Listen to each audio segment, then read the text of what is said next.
Okay sir, वो last time के streamline question का आंसर। ओके, आवाज क्लियर है मेरी? Yes sir. ठीक है।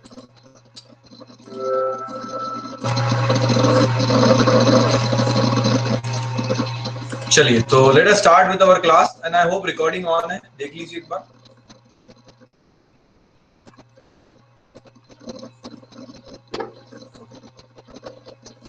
So this was the last this was the question I have given to you as a homework. तो चलिए इस क्वेश्चन को डिस्कस करते हैं, ठीक है?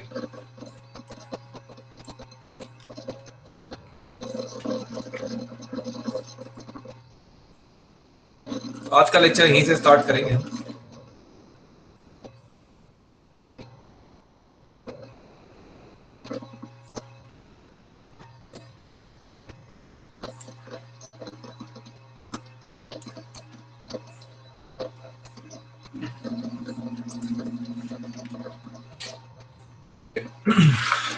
पहले 3 क्वेश्चन तो हम ऑलरेडी सॉल्व कर चुके हैं, इसलिए क्विकली मैं इसे एक बार सॉल्व कर देता हूं, ठीक है?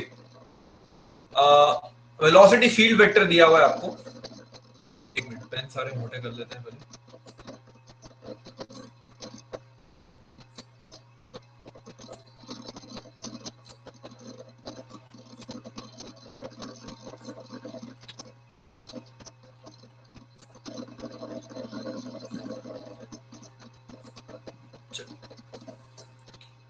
सो वेलोसिटी वेक्टर दिया हुआ है हमको ax i cap minus ay j cap.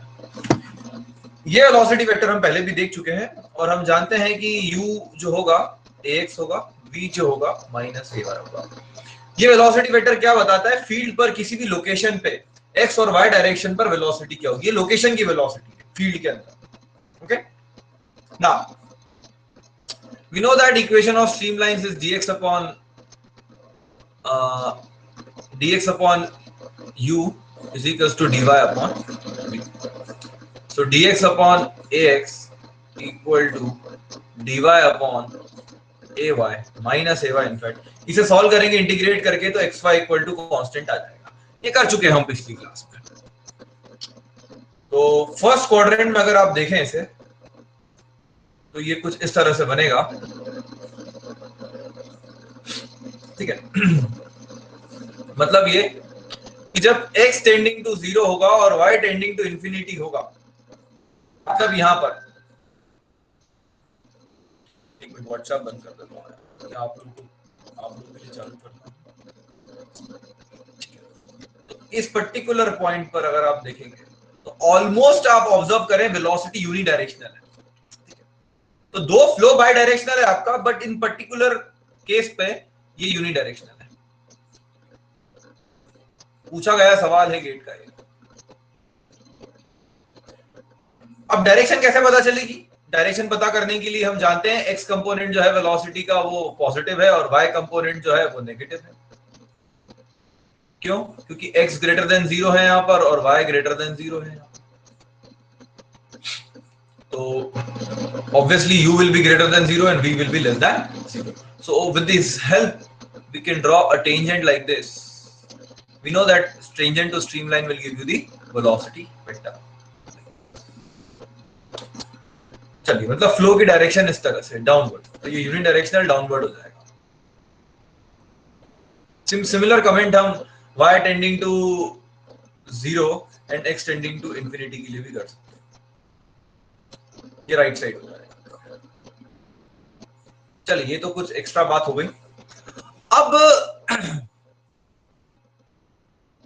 हमसे पूछते हैं obtain the equation of the streamline. ठीक है, ये पहले भी कर चुके थे, अभी भी कर दिया।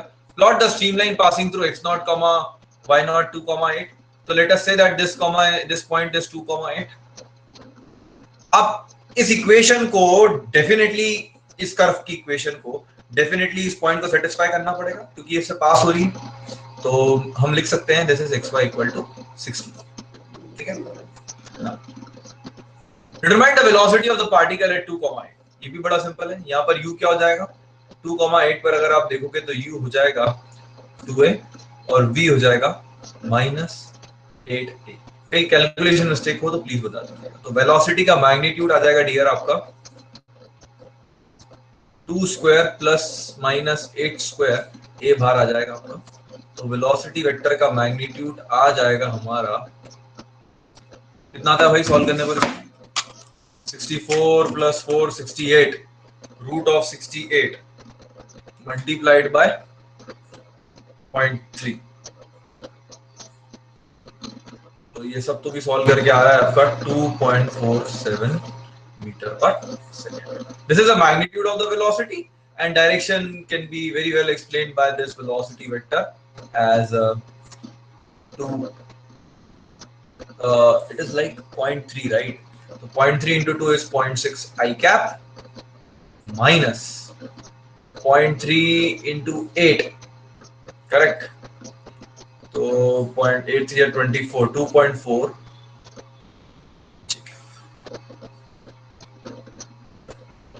and 2.4 square plus 0.6 square का root will give you 2.474 meter per second. So this is how you can calculate the velocity. ये तो बड़े तीनों सिंपल क्वेश्चन थे। हिम्मत यही आ रहा है आंसर, वेरीफाई करो एक बार कोई स्टूडेंट।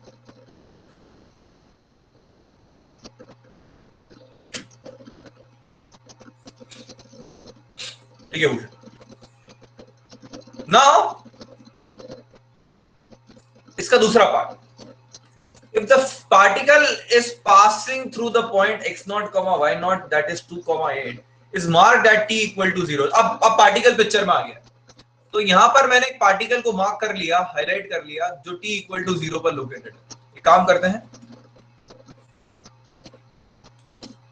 इसे ले चलते हैं नीचे। हाँ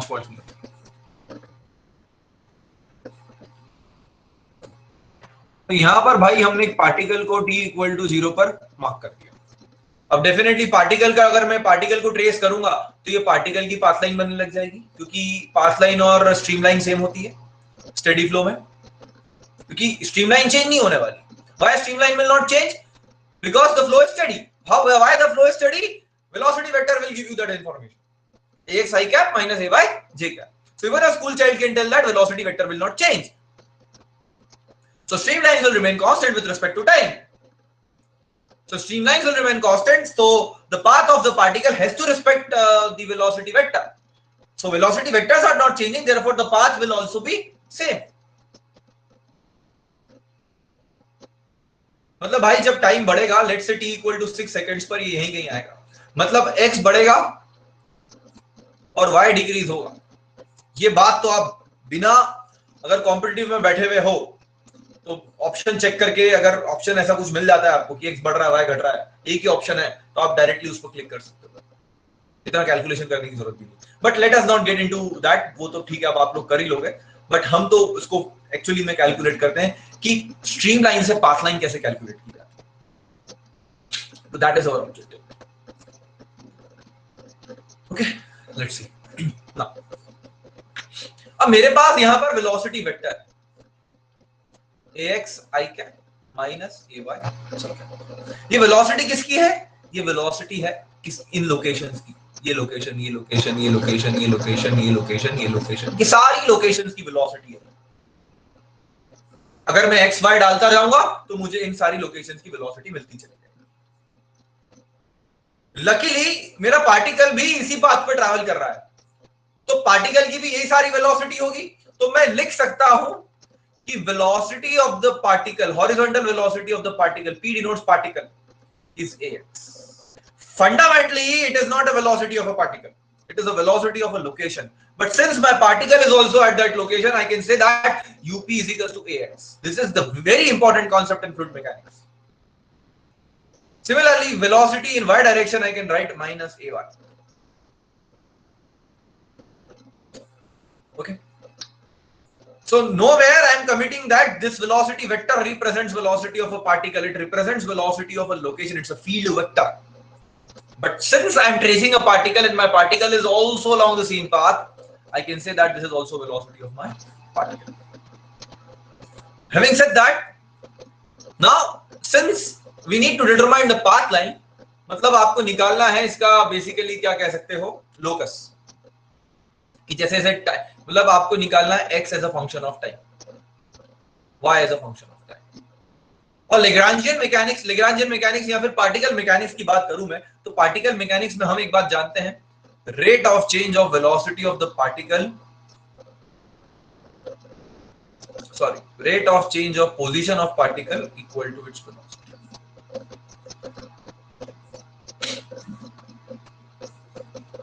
This is from particle mechanics. क्योंकि मैं अभी पार्टिकल को ट्रेस कर रहा हूं तो मैं पार्टिकल मैकेनिक्स की इक्वेशंस यूज कर सकता हूं. ठीक है, जब मैं ऑलेरियन अप्रोच यूज करूंगा तब मुझे ध्यान रखना होगा इन सब.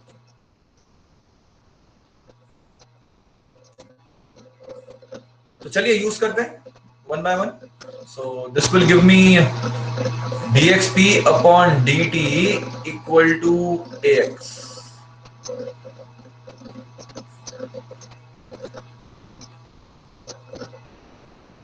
जब टाइम 0 था तो पार्टिकल की x लोकेशन थी 2 पर, और लेट अस से दैट किसी भी आर्बिट्री टाइम t पर जो हम आगे चल के 6 पुट करने वाले हैं, इसकी लोकेशन हो जाएगी लेट्स से x. तो यहां पर आपका ए को तो इसके पास पहुंचा दो, ए का बोझ को लेके चले.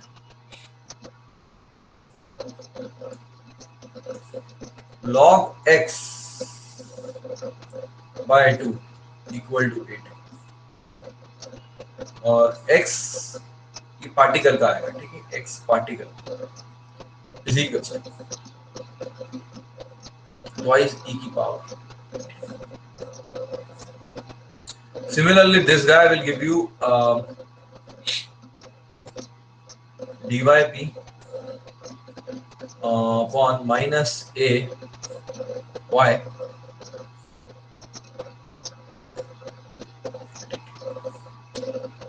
इधर पहुंचा.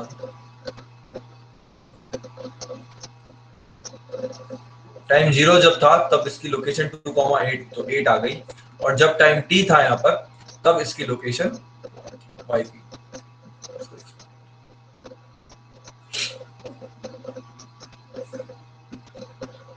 तो यहां से रिजल्ट आएगा आपका ln ऑफ yp माइनस 8, ये माइनस 20 को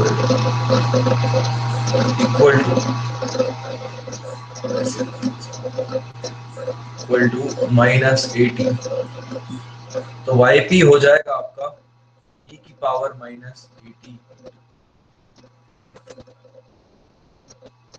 I hope there is no calculation mistake.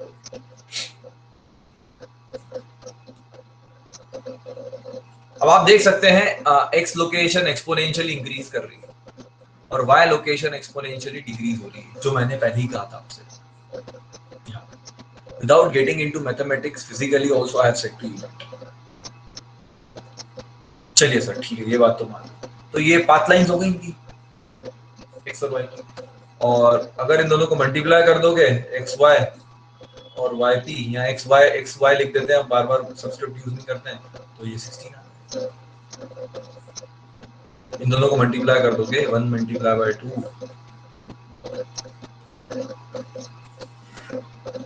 e की पावर 0 1 हो जाएगा और ये 16 आ जाएगा. तो पाथ लाइन और स्ट्रीम लाइन भी सेम हो जाएगी. और दूसरी बात, what is the velocity of the particle at t equal to second, तो आप उस लोकेशन की वेलोसिटी निकाल लीजिए. Same will be the velocity of particle. तो velocity vector ax i cap minus ay, ठीक है. हाँ अच्छा, हाँ अभी एक चीज बच गई ये क्वेश्चन में कि लोकेशन निकालनी ना आपको, चलो पहले वो खत्म करते हैं। तो यहाँ पे टी की वैल्यू 6 डाल दो यार, xp equal to 2t e की पावर 0.3 इंटू 6 और yp हो जाएगा 8 e की पावर माइनस a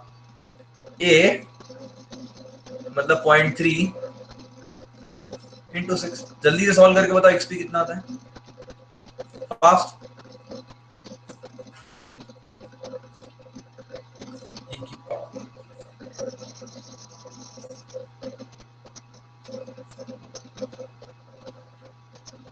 हाँ? मेरा तो 12 आ रहा है, 12.099। कंफर्म करो एक बार हेमंत। हाँ ठीक है, डबल करेक्ट 1.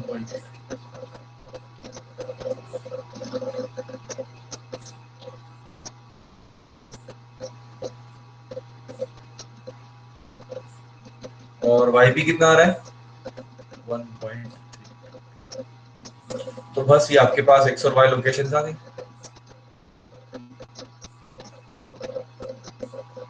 12,1.3 अप्रोक्सीमेटली लिख दिया मैंने। बस ये वैल्यूज यहाँ फीड कर दो। क्या डालोगे यहाँ पर, x डाल दोगे 12.099 और y डाल दोगे 1.322, a आपका है 0.3, तो ये वेलोसिटी वेक्टर आ जाएगा। वेलोसिटी वेक्टर कहां पर आ जाएगा, इस लोकेशन पर, और t इक्वल टू 6 सेकंड पे पार्टिकल इसी लोकेशन पर है, तो ये पार्टिकल की भी वेलोसिटी है। Make sense? ठीक है।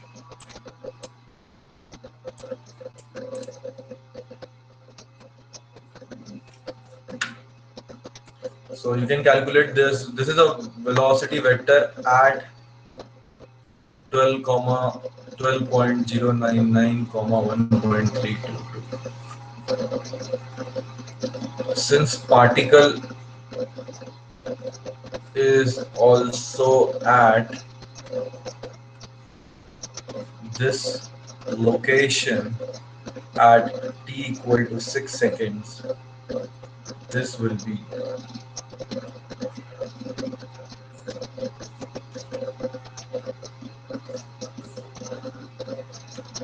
so that is how we are merging both the approaches, Eulerian approach and Lagrangian approach. तो दिस एग्जाम्पल, ये एग्जाम्पल बहुत ही ज्यादा अच्छा एग्जाम्पल है। इनफैक्ट इसके 3 क्वेश्चंस और कराऊंगा मैं आगे चलकर, सीरीज के 3 क्वेश्चंस और होंगे जो आपको हेल्प करेंगे पूरा काइनेमैटिक्स समझने। 8 9 के 9 10 के 10 क्वेश्चन फॉक्स के।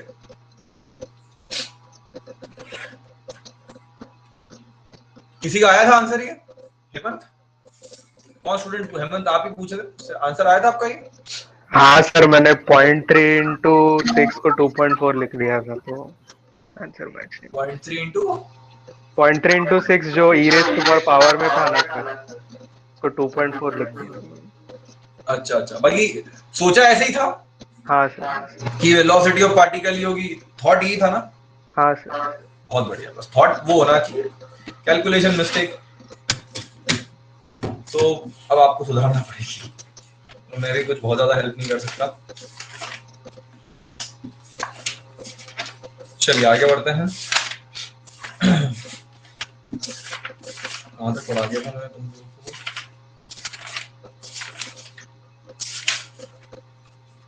ठीक है,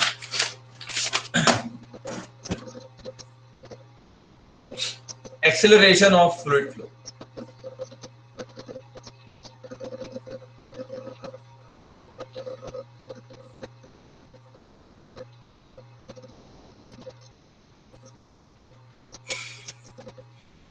देखिए अब एक्सेलरेशन सुन के सबसे पहले दिमाग में ये आता है, it's dv by dt।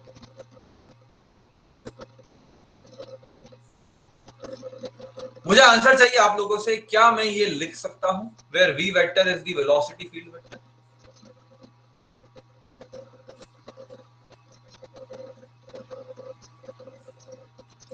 I want answer from you, my dear friends. Can I write like this?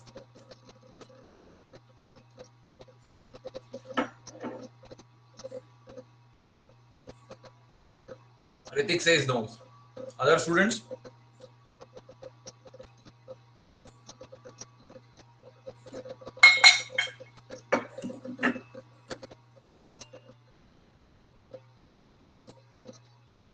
Hemant says, Hitesh says yes. Okay. देखिए, अगर आप थोड़ा सा अपना मैकेनिक्स वापस से रिवाइज करें, मैं आपको ले चलूं, तो एक्सेलरेशन वेक्टर जो होता है वो होता है rate of change of velocity of particle. ये लिखते नहीं हम, but this is velocity of a particle. तो लेग्रांजियन अप्रोच में आप ये डेफिनेशन कैसे यूज कर सकते हो, क्योंकि तो वेलोसिटी फील्ड वेक्टर है, you can not right this, so this is absolutely wrong, क्योंकि वेलोसिटी ऑफ पार्टिकल नहीं है, ये वेलोसिटी ऑफ लोकेशंस है। हाँ, पार्टिकल वहां होगा तो ये वेलोसिटी ऑफ पार्टिकल हो जाएगी, that is something else, but fundamentally it is a velocity field vector. तो फील्ड वेक्टर को आप टाइम के रिस्पेक्ट में सिर्फ डिफरेंशिएट करोगे तो काम नहीं बनेगा, क्योंकि लेग्रांजियन मैकेनिक्स में जो वेलोसिटी होती है आपकी पार्टिकल की, सॉरी मतलब लेग्रांजियन नहीं, जो पार्टिकल अप्रोच होती है उसमें आप वेलोसिटी ऑफ पार्टिकल यूज करते हो, यहाँ पर वेलोसिटी किसकी है, तो क्या करें ठीक है।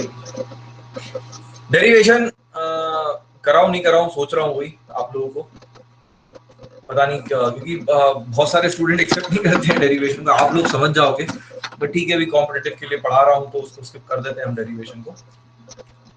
मैं आपको स्ट्रेट अवे बता देता हूँ क्या है, ठीक है। यहाँ पर जो वेलोसिटी होगी वो फंक्शन होगी किसका, वेलोसिटी फील्ड वेक्टर की, x, y, z,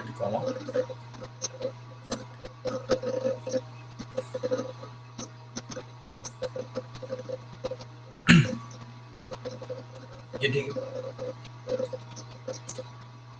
तो यहाँ पर जो एक्सेलरेशन होता है आपका, उसको हम डिफाइन करते हैं इस तरीके से, ये derivation D by D T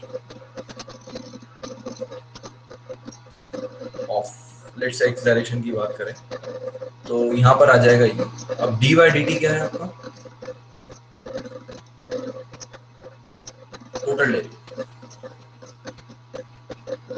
del by del T plus you del by del x plus we del by del Y plus W del. अब यहाँ पर अगर यू है तो यहाँ पर भी यू लिख दीजिए, यहाँ पर भी यू लिख दीजिए, यहाँ पर भी यू लिख दीजिए, यहाँ पर भी। ऐसा नहीं है डेरिवेशन समझ नहीं सकते हो, डेरिवेशन समझ जाओगे इसका, बट 15-20 मिनट आप लोगों के मैं वेस्ट तो नहीं करूंगा, बट क्यों आपके ऊपर वैसे ही लोड बनाऊंगा, इसलिए छोड़ देता हूं। वैसे भी कोई पूछेगा नहीं आपसे।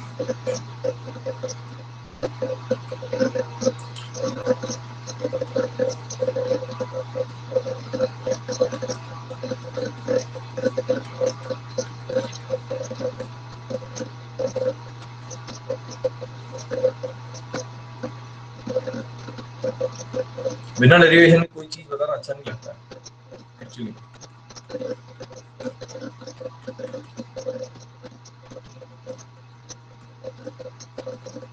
तो यहाँ पर भी डी बाई डी टी लिख लो, पहले क्या होगा, डी बाई डी टी तो हर जगह कॉमन होगा, del by del T plus you del by del x plus we del by del Y plus W del by del. और यहाँ पर आपका क्या है डियर, यहाँ पर डब्ल्यू,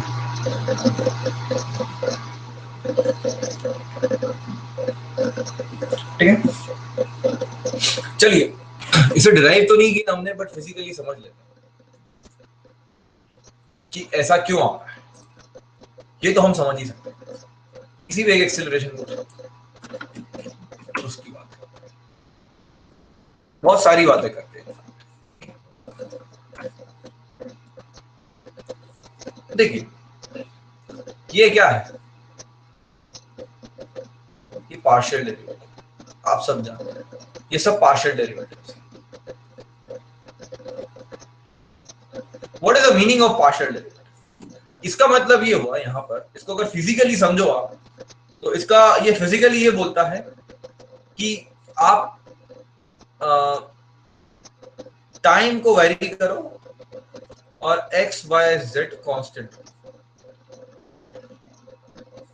और ये टर्म्स क्या बोलती हैं? ये टर्म्स ये बोलती हैं कि आप टाइम को कांस्टेंट करो और एक्स वाई जेड को वेरी करो। मतलब यहां पर आप एक्स वाई जेड कांस्टेंट, मतलब ये बात कर रहा है किसी फिक्स्ड लोकेशन की, और फिक्स्ड लोकेशन पर जब आप टाइम वेरी करोगे और वेलोसिटी चेंज होगी, तो फ्लो स्टडी होगा या अनस्टडी होगा? स्टडीनेस की डेफिनेशन क्या समझाई थी मैंने आपको? फिक्स्ड लोकेशन पर टाइम को वेरी करना, तो वो आपको स्टडीनेस और अनस्टडीनेस बताएगा। तो फिजिकली ये टर्म आपको ये बताती है कि फ्लो आपका स्टडी या फिर अनस्टडी। तो this differential is actually measuring your steadiness or unsteadiness in the flow. Similarly अगर आप टाइम को कांस्टेंट करें, मतलब एक पर्टिकुलर इंस्टेंट पर, एट एन इंस्टेंट, आप अलग अलग लोकेशंस पे चेक करें और वेलोसिटी कांस्टेंट है, तो फ्लो यूनिफॉर्म है, अदरवाइज नॉन यूनिफॉर्म है। This is what yesterday we have seen, day before yesterday. So this checks whether the flow is uniform or not.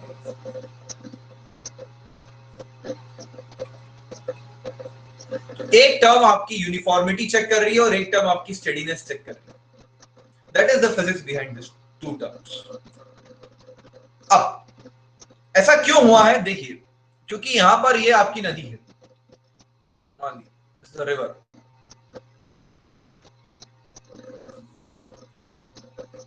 अब मैं अगर आपसे ये कह दूं, समझिएगा, कि वेलोसिटी जो है वो टाइम का फंक्शन नहीं है, क्या इसका मतलब यही हुआ ना कि यहाँ पर वेलोसिटी 2 मीटर पर सेकंड है, फॉर एग्जांपल यहाँ पर वेलोसिटी 2 मीटर पर सेकंड है, और लेट्स से, चलो हम अभी एक ही दो इस तरह के रिवर की बात करते हैं, एक ही लाइन में, इसको फर्क नहीं पड़ता, जस्ट फॉर एग्जांपल एंड, और यहाँ पर 8 मीटर पर सेकंड, ये t इक्वल टू 0 पे पिक्चर है, ये t इक्वल टू 0 1 2 3 4 हर टाइम पर ये पिक्चर, ये फ्लो कैसा हुआ?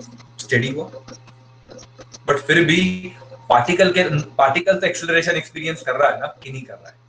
थोड़ा समझिए, पार्टिकल के व्यू पॉइंट से एक्सेलरेशन है, मतलब द थिंग्स विल, थोड़ा घूमेगा, सर घूमेगा थोड़ा सा आपका, तो सर क्या बोल रहे हो, स्टेडी भी है और पार्टिकल एक्सेलरेट हो रहा है, मतलब ये क्या चल क्या रहा है? थोड़ा घूम रहा है ना सर, कि क्या बोल क्या रहे हो सर? देखो ये स्टडी है, ये बात तो पक्की है। क्यों? क्योंकि फिक्स लोकेशन पर अगर आप चेक करोगे तो वेलोसिटी टाइम के साथ चेंज नहीं हो रही है, यहाँ पर जो स्ट्रीमलाइंस हैं वो स्ट्रीमलाइंस अब फिक्स हो चुकी है, वो चेंज नहीं हो रही, बट फिर भी फ्लो फील्ड में एक्सीलरेशन है। इसका मतलब ये हुआ कि ये फ्लो फील्ड कैपेबल है पार्टिकल को एक्सेलरेट करने के लिए। अगर आप ये डेफिनेशन यूज करते, ये वाला, अगर ये डेफिनेशन यूज करते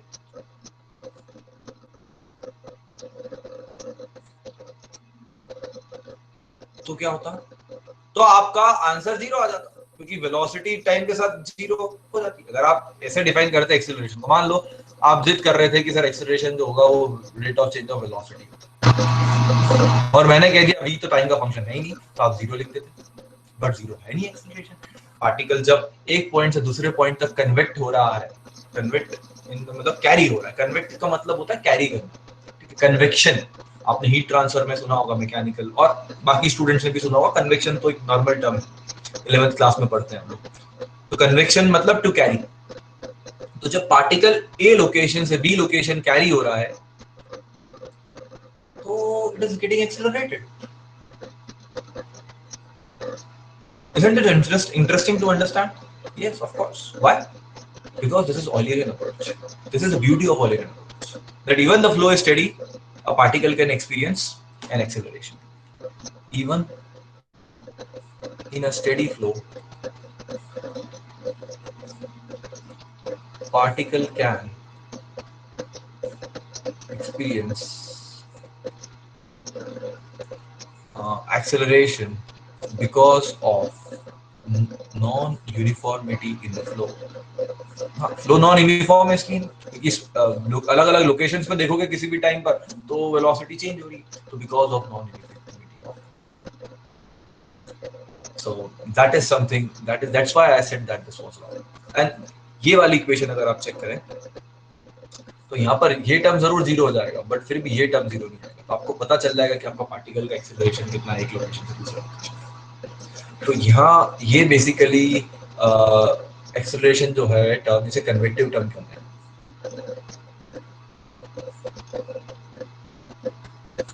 क्योंकि ये एक्सेलरेशन तभी आएगा जब पार्टिकल एक लोकेशन से दूसरे लोकेशन तक ट्रैवल करेगा. क्लियर है? मतलब कैरी होगा, एक लोकेशन से रिवर पे दूसरे लोकेशन तक कैरी फॉरवर्ड हो जाएगा. तो कैरी करने के लिए हम लोग कन्वेक्टिव टर्म यूज करते हैं. वही लैटिन वैटिन तक को भी रिलेशन है इसका, नॉट गेटिंग इनटू. और ये बेसिकली इस टर्म को हम कहेंगे, this term is called as local term. Why local? Because location fixed है. फिक्स लोकेशन पे जब भी बातें करते हैं तो लोकल वर्ड यूज कर देते हैं हम लोग, लोकल या फिर टेम्पोरल, डिपेंडेंट ऑन टाइम.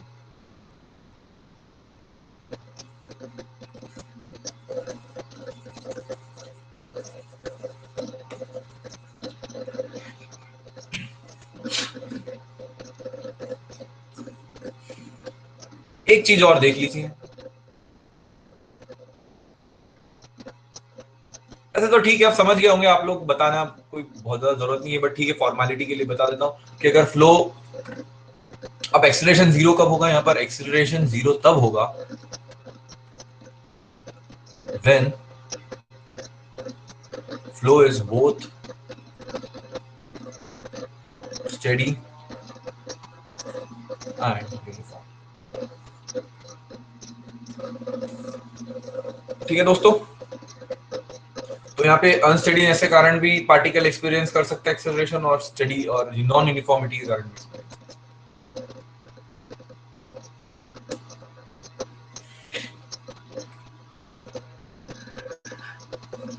तो that is about the acceleration. बहुत सारे क्वेश्चन आते हैं गेट में इसके. ठीक है, मतलब गेट का लेवल बता देता हूं मैं तुम लोगों को क्या है.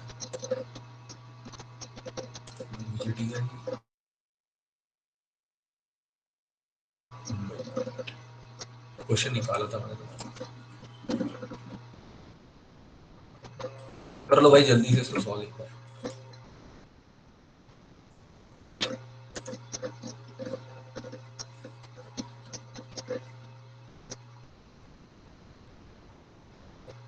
ये वेक्टर निकाल के बताओ 1, 2, 0 पे कितना u v w दिया हुआ है. मैं लिख देता हूं आपके लिए, w तो जीरो ही है, तो d बाय dt जो होता है del by del X, del by del T plus u del by del x plus v del by del Y plus w del by, यहीं भी लगा दो. तो कर ही देता हूँ मैं सॉल्व, पता नहीं तुम लोग क्या कर रहे हो अभी. पहली टर्म तो जीरो हो जाएगी भाई, दूसरी टर्म भी जीरो हो जाएगी, तीसरी टर्म में भी है तुम्हारा 3x और ये हो जाएगा 4y, ये हो जाएगा 12xy ax, ay आ जाएगा आपका del by del T plus u del by del x plus v del by del Y plus w del by del v v v v. ठीक है दोस्तों, तो v में कोई t का टर्म नहीं है, तो ये टर्म जीरो हो जाएगी. u की जगह आ जाएगा 2y² और del v upon del X, yes will exist, 3 आ जाएगा, प्लस v की जगह 3x आ जाएगा, del v upon del y, तो ये जीरो हो जाएगा, प्लस तो ये आ रहा है आपका यहाँ पर 12 इंटू एक्स कमा वाई. एक्स कमा वाई इज 1, 2, मतलब 2, तो ये 24 हो गया इसका मैग्नीट्यूड, और 4y² मतलब 4 4 2 8 8 24, ये भी 24। तो इस तरह के बहुत सारे क्वेश्चन गेट में आते हैं। वैसे मुझे पता है आप लोग कर लोगे ऐसे क्वेश्चन, ठीक है, बट मुझे पता है जो क्वेश्चन आपके लिए टफ होंगे सॉल्व करना, वो मैं आपको होमवर्क दूंगा, इसको नेक्स्ट लेक्चर में डिस्कस करेंगे। अच्छा क्वेश्चन है, अटेम्प्ट करिएगा। अभी अभी मजा नहीं आएगा अगर कर दूंगा। तो आपको x इक्वल टू एल पर एक्सेलरेशन कंप्यूट करना है, कितना है? Of course x equal to L और y इक्वल टू 0 ही है, तो ये वन डायमेंशनल प्रॉब्लम है बेसिकली, क्योंकि वेलोसिटी देख सकते हो आप इस तरह से वेरी कर रही है, तो आपको ax ही निकालना है, बाकी सब तो 0 ही होंगे। और time required for a particle to travel from x equal to, अब यहाँ से लेकर जाने में कितना टाइम लगेगा, तो यहाँ से लेकर यहाँ तक जाने के लिए पार्टिकल कितना टाइम लगेगा, तो पहले तो आप फ्लो फील्ड का एक्सेलरेशन समझिए, फिर वहां से देखिए वेलोसिटी पार्टिकल की कैसे चेंज हो रही है, और वहां से समझिए आप कैसे आपका चेंज हो रही है। ये तो मैंने यहाँ पे सिर्फ यू आई कैप दिया हुआ है, करिएगा। अच्छा क्वेश्चन, गेट के कुछ ऐसे क्वेश्चन, ये भी फॉक्स का ही क्वेश्चन है, बट ये गेट के कुछ ऐसे क्वेश्चनों में से जो बस जिनके कारण आज हम पढ़ा रहे हैं सब ऐसे क्वेश्चन, अगर थोड़े दिन तक और नहीं आए तो पता नहीं पढ़ा पाएंगे कि नहीं, फिर तो वही फॉर्मूला बेस्ड काम हो जाएगा, वो तो कर नहीं सकते। ठीक है, चल इतना क्लियर है, याद दिला दीजिएगा। अगले लेक्चर में आप में से आपको होमवर्क दिया है मैंने से, अगर आपको, वैसे मैं याद रखने की कोशिश करूंगा, but I am not very sure मुझे याद रहेगा, इसलिए मैं आपको कह रहा हूँ मुझे याद दिला देना आपकी, सर आपने होमवर्क दिया था, हमें इसका सोल्यूशन बता दूंगा, आपकी तरफ से आएगा तो मैं बता दूंगा, मुझे याद रहेगा तो फिर मैं बता दूंगा। अच्छा क्वेश्चन है, मिस मत करना इसको। चलिए आगे थोड़ी कुछ और बातें कर लेते हैं ऑपरेटर के ऊपर। इसे इसे क्या कहते हैं, ये डी बाई डी टी को हम क्या कहते हैं, टोटल डेरिवेटिव कहते हैं या मटेरियल डेरिवेटिव, ये भी लिख देता हूँ। दिस इज कॉल्ड एज, ये डी बाई डी टी जो होता है ना, इसको कहते हैं मटेरियल डेरिवेटिव,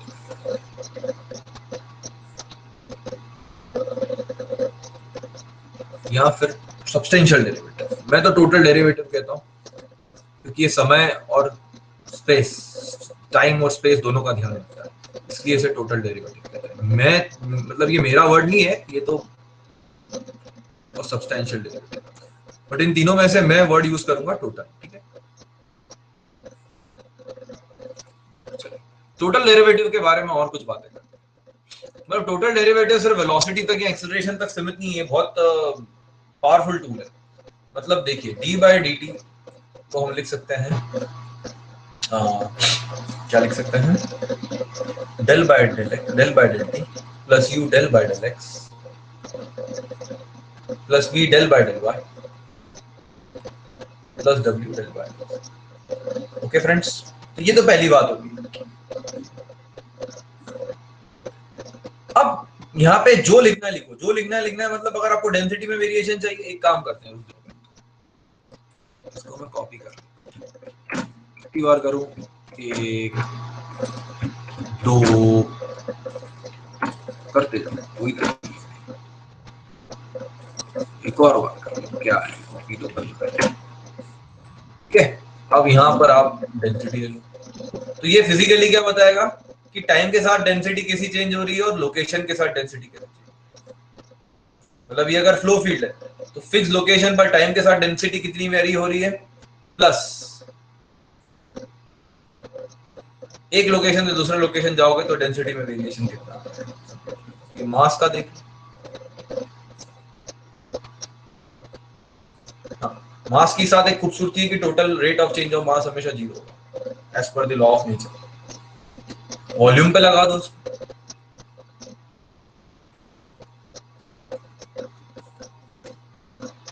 अरे मैकेनिकल वाले और प्रोडक्शन वाले टेम्परेचर पे लगा दो, कोई तकलीफ थोड़ी ना है। ये वी वॉल्यूम है, ठीक है हमारा। तो ये रेट ऑफ चेंज ऑफ, ये क्या आ जाएगा, rate of change of volume in Eulerian space या ऑयलरियन फ्रेम या Eulerian approach. This is rate of, ये total rate of change of volume, total rate of change of.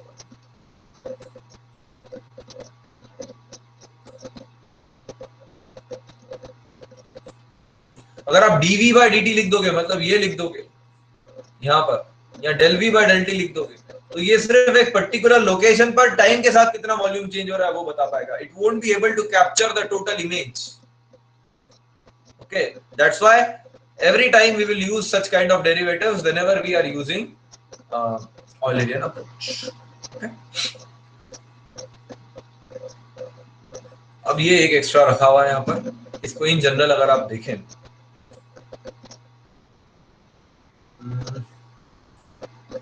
इसको मैं लिख सकता हूँ del by del T plus del operator के बारे में सुना होगा, del by del x i के plus del by del y j के प्लस डेल बाय जेड है।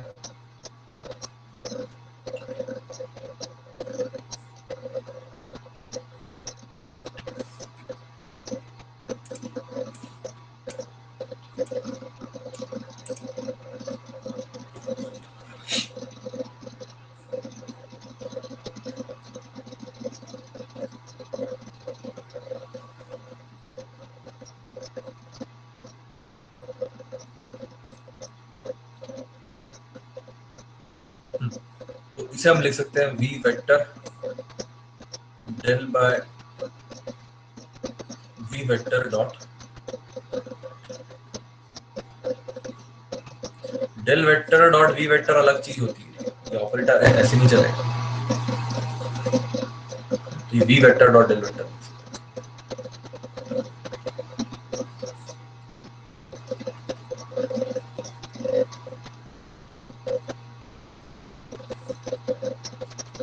ये आपका ऑपरेटर,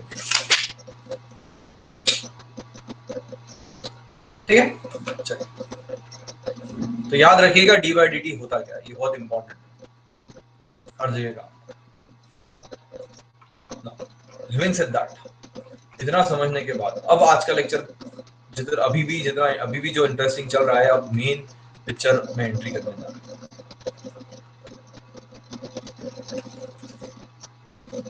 लेट्स स्टार्ट। तो देखते हैं हम अब डिफॉर्मेशन।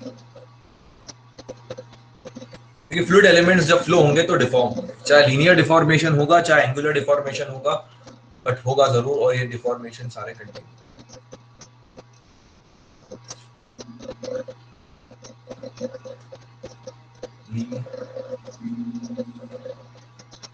और ये है आपका एंगल।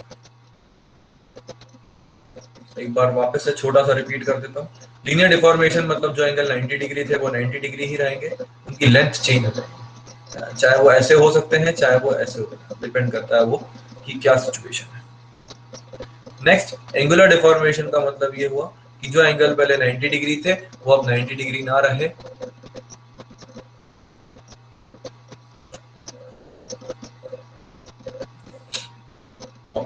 दूसरा फ्लूइड हमारे क्या कर सकते हैं, ट्रांसलेट कर सकते हैं। फ्लूइड का ट्रांसलेशन जब होगा तो फ्लूइड का एलिमेंट ऐसे मूव करेगा, ये प्योर ट्रांसलेशन है। मतलब समझिएगा आप कि ना उसकी लेंथ इंक्रीज हो रही है ना लेंथ डिक्रीज हो रही है, कुछ नहीं हो रहा है, जैसा एलिमेंट है वैसे ही है वो, बस यही तो ट्रांसलेशन होता है, बस ये ऐसे चल रहा है, ना ओरिएंटेशन चेंज हो रहा है। और इसी में अगर रोटेशन डालना है आपको तो इसी को पकड़ लीजिए, अरे काम गया, यहाँ पेस्ट कर दीजिए, रोटेट होता नहीं है, ये रोटेट नहीं, हम ही कर देते, इसको तो रहने दीजिए, काम करें दूसरा। ये ट्रांसलेशन हो गया,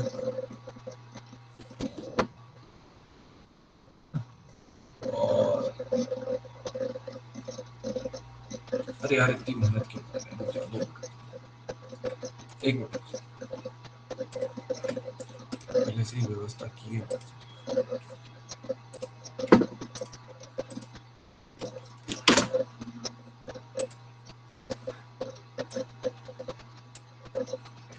ना, तो थोड़ा काइनेमैटिक्स में एंट्री ले चुके हैं एक्चुअली।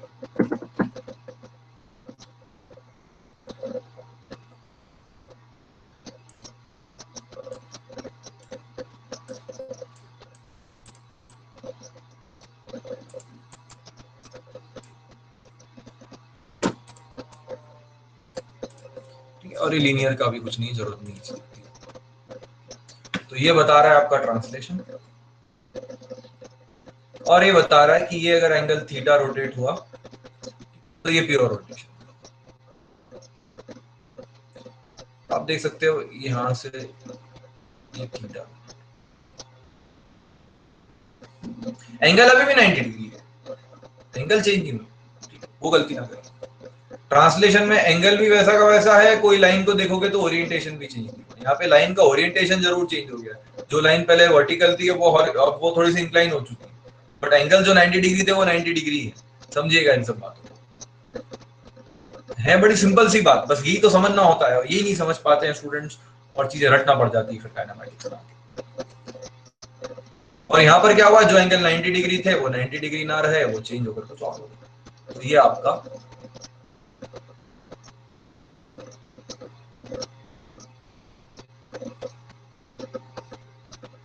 गामा गामा डिफॉर्मेशन हो गया, या गामा बाय 2 जो बोलना है बोल दो, कंटिन्यूअस है तो। ठीक है, तो चलिए हम लीनियर, देखिए रोटेशन और ट्रांसलेशन तो हम समझते हैं, लीनियर डिफॉर्मेशन और एंगुलर डिफॉर्मेशन के लिए हम इक्वेशंस बना लेते हैं, डिफरेंशियल इक्वेशंस। बड़ी सिंपल है, जो मतलब 5 मिनट में समझ में आ जाएगी, और फिर फिजिकली समझेंगे कि पूरी पिक्चर क्या है। क्योंकि एक्चुअली में कोई भी एलिमेंट होगा फ्लूइड का, उस पे ऐसा नहीं है कि सिर्फ लीनियर डिफॉर्मेशन होगा, उस पे लीनियर भी हो सकता है, एंगुलर भी हो सकता है, वो ट्रांसलेट भी कर सकता है, वो एंगुलर डिफॉर्मेशन भी हो सकता है, मतलब चारों चीजें एक साथ हो भी सकती है, 3 भी हो सकती है, 2 भी हो सकती है, 1 भी हो सकती है, एनीथिंग इज पॉसिबल। तो हम एक ऐसा केस देखेंगे जहां पर हम चारों को क्लब कर देंगे और देखेंगे कि फ्लूइड एलिमेंट के साथ क्या हो रहा है, और फिर जो वेलोसिटी वेक्टर हमने चूज किया है उसमें देखेंगे कि उससे क्या ये चीज निकल कर आती है बाहर। That is what we are going to do in today's lecture. बहुत इंटरेस्टिंग है, ध्यान से समझिए। देखिए, तो सबसे पहले तो हम लीनियर डिफॉर्मेशन,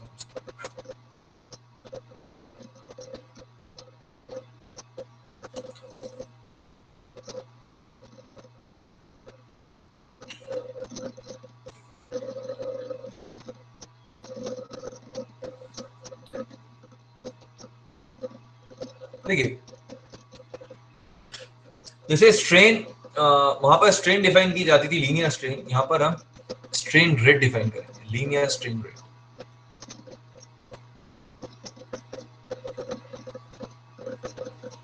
मतलब हुआ इसका एप्सिलॉन एक्स डॉट, और ये होगा आपका, इसको डिराइव कर सकते हो आप, कोई बहुत बड़ी बात नहीं, बट मैं डिराइव नहीं कर सकता, जरूरत नहीं, del u upon del x. इसको मैं फिजिकली समझा रहा हूँ इस इक्वेशन। इसका मतलब क्या हुआ, देखिए ये क्या बोल रही है कि x, ये क्या है, x डायरेक्शन की वेलोसिटी, x डायरेक्शन की वेलोसिटी x डायरेक्शन में जब चेंज होगी तो क्या होगा, किसी भी लाइन के साथ देख लो आप, ये लाइन है मान, इसकी वेलोसिटी है 10 मीटर पर सेकेंड, और इस एंड की वेलोसिटी है let's say for example 3 meter per second. मतलब क्या हुआ, x डायरेक्शन में आप देख रहे हो x डायरेक्शन की वेलोसिटी इंक्रीज हो रही है। तो अभी से 1 सेकंड बाद क्या होगा, ये तो अभी की सिचुएशन है, आफ्टर 1 सेकंड क्या होगा, आफ्टर 1 सेकेंड ये वाला पॉइंट आपका 10 मीटर आगे चला जाएगा, और ये वाला पॉइंट आपका 3 मीटर ही आगे चला जाएगा। तो अब करंट लेंथ क्या हो जाएगी इसकी, करंट आपका एलिमेंट ऐसा हो जाएगा,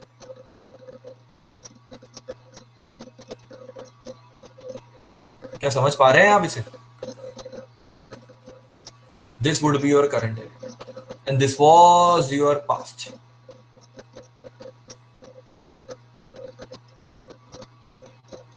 और ये आपका करंट।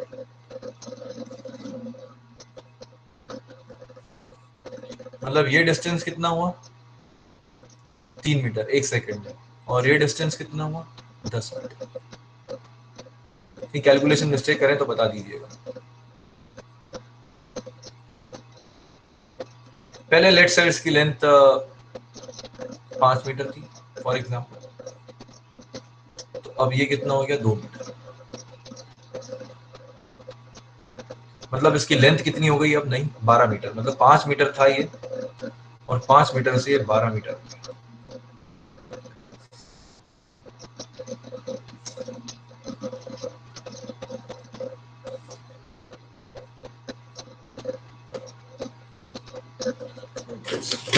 एक मिनट दो।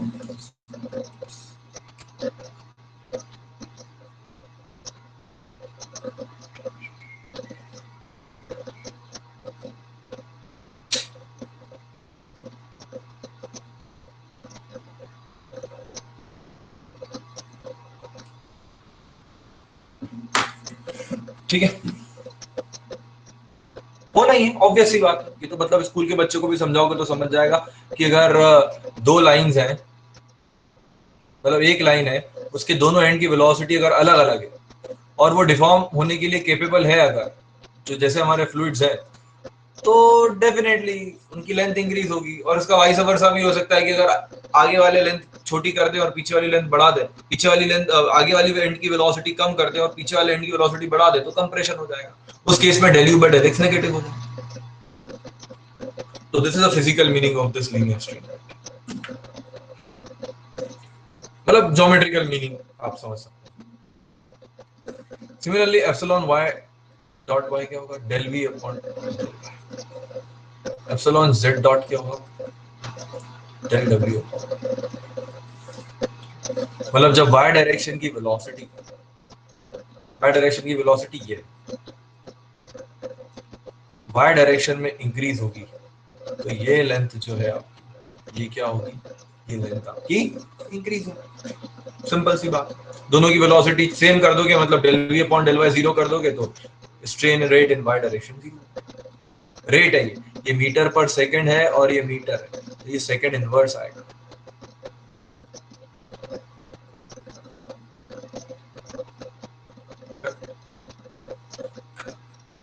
बेसिकली ये क्या है, मीटर पर सेकंड पर,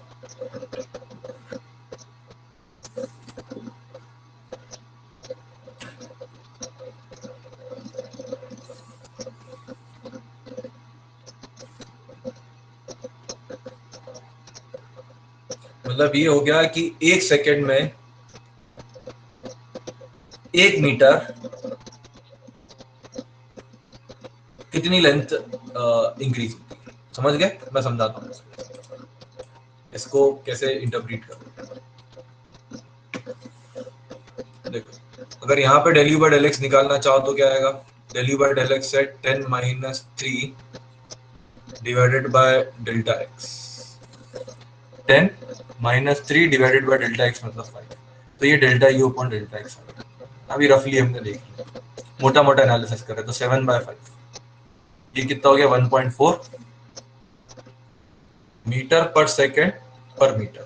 मतलब एक सेकेंड में 1 मीटर लेंथ 1.4 मीटर से इंक्रीज होगी।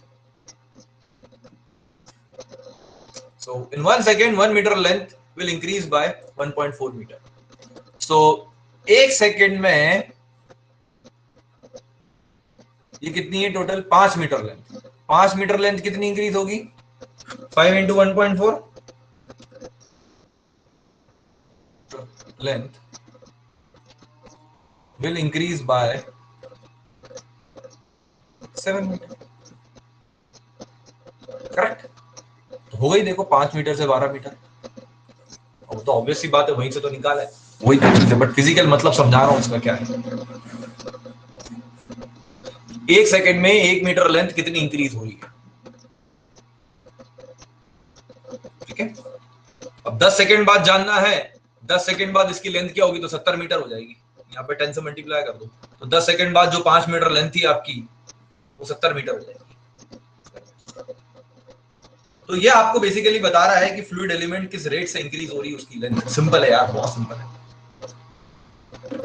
चल, सेम बाय और जेड डायरेक्शन की बात है, आगे बढ़ते हैं।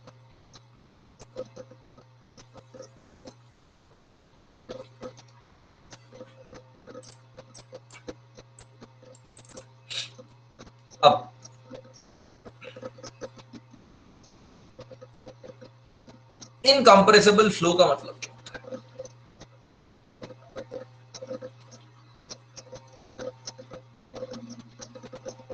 तो बता सकता है इनकंप्रेसिबल फ्लो का मतलब क्या होता है?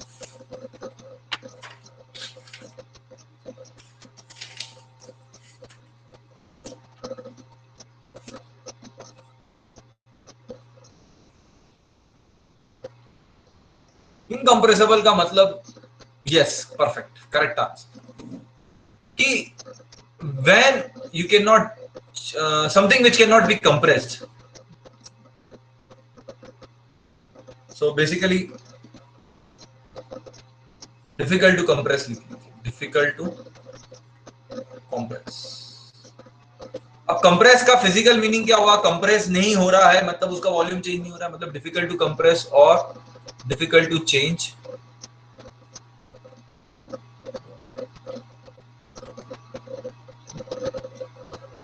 इनकंप्रेसिबल फ्लो का मतलब ये होगा कि वॉल्यूम चेंज नहीं होगा। अब यहाँ पे वॉल्यूम कंटिन्यूस चेंज नहीं होगा एक्चुअली, क्योंकि फ्लो हो रहा है ना। तो इनकंप्रेसिबल फ्लो की डेफिनेशन होती है rate of change of volume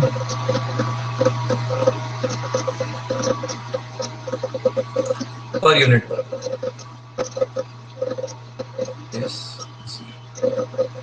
क्योंकि वॉल्यूम चेंज नहीं हो रहा है। वॉल्यूमेट्रिक स्ट्रेन क्या होती है? Volumetric strain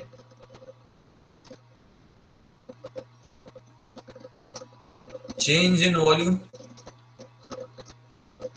upon original volume. यहां पर स्ट्रेन रेट आएगा, कंटिन्यूअस प्रोसेस। तो अब कैसे डील करोगे इसके साथ? इसको आप लिख दो, वॉल्यूमेट्रिक स्ट्रेन रेट लिख सकते हो आप, change in volume, rate of change of volume. तो this is rate of change of volume पर ओरिजिनल वॉल्यूम। क्योंकि वॉल्यूमेट्रिक स्ट्रेन क्या थी आपकी, मैं एक बार वो लिख देता हूं, सॉम, ये सॉम की गरम, change in volume upon original volume. अब यहां पे रेट आ गया, मतलब आपको delta we upon delta T करना पड़ेगा। और चूंकि हम अभी फ्लो की बात कर रहे हैं, तो फ्लो को एक्सप्रेस करने के लिए हम ऑयलरियन अप्रोच यूज करते हैं, क्योंकि फ्लो में चीजें टाइम और स्पेस दोनों के साथ बदल सकती है। ऑब्वियस सी बात है, ये फ्लो हो रहा है, ये रिवर है, तो यहां पर चेंजेस स्पेस के साथ भी आ सकते हैं और इस लोकेशन पर टाइम के साथ भी चेंजेस आ सकते हैं। तो मुझे दोनों का ख्याल रखना होगा, इसलिए मैं यहां पर वॉल्यूमेट्रिक स्ट्रेन रेट ये नहीं लिख सकता। अगर आपको किसी बुक में दिखता भी ये लिखा हुआ तो ये गलत है, एब्सोल्युटली गलत है, ये सही है।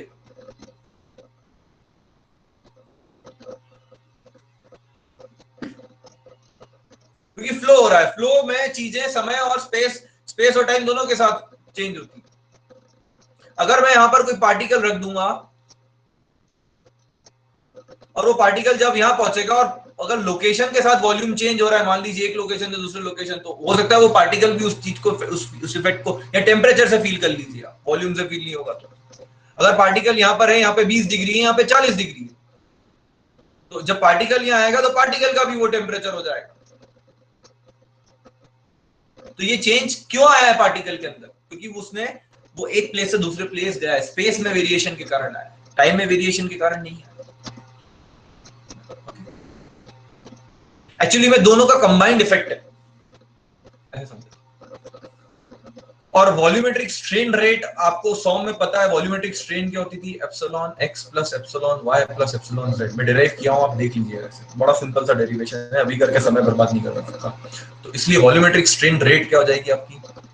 1/v dv upon dt is equals to epsilon x dot plus epsilon y dot plus epsilon z।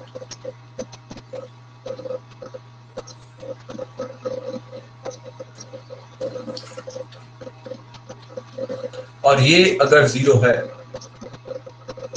if this either of it is equal to zero।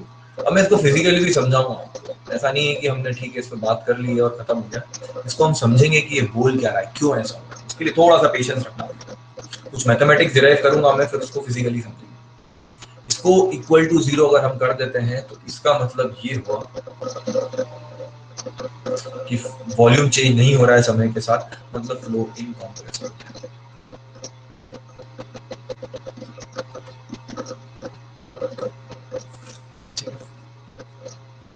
जब ये जीरो हुआ, बाकी ये तो हमेशा ऑलवेज, ये तो हमेशा होल्ड करेगा। नेक्स्ट अगर यहाँ पर बात की जाए तो हम बात करते हैं कुछ इंटरेस्टिंग। मैं आपको, हम जानते हैं mass equal to density into volume होता है।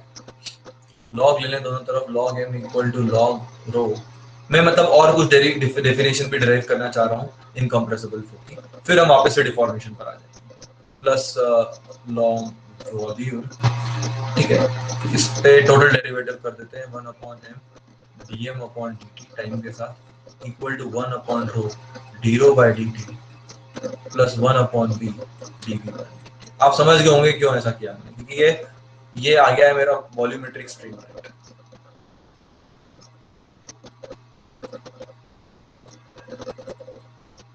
मतलब मैं वॉल्यूम को डेंसिटी के साथ वेरिएशन में चेक करना चाह रहा हूँ, और आप ये भी जानते हैं कि ये टर्म जीरो होगी आपकी बिकॉज ऑफ मास कंजर्वेशन। तो हाँ, टाइम के साथ वॉल्यूम मास चेंज हो सकता है, स्पेस के साथ वो मास चेंज हो सकता है, बट टोटल चेंज कभी नहीं हो सकता। जितना डाला है उतना ही उस रीजन में रहेगा, जनरेट नहीं हो सकता। हैविंग सेड दैट, इसे हम लिख सकते हैं 1 upon rho d rho by dt। थोड़ा सा अलजेब्रा है बट बहुत इंपॉर्टेंट रिजल्ट्स होंगे, कुछ गलत फहमियां दूर होने वाली है इस इक्वेशन से।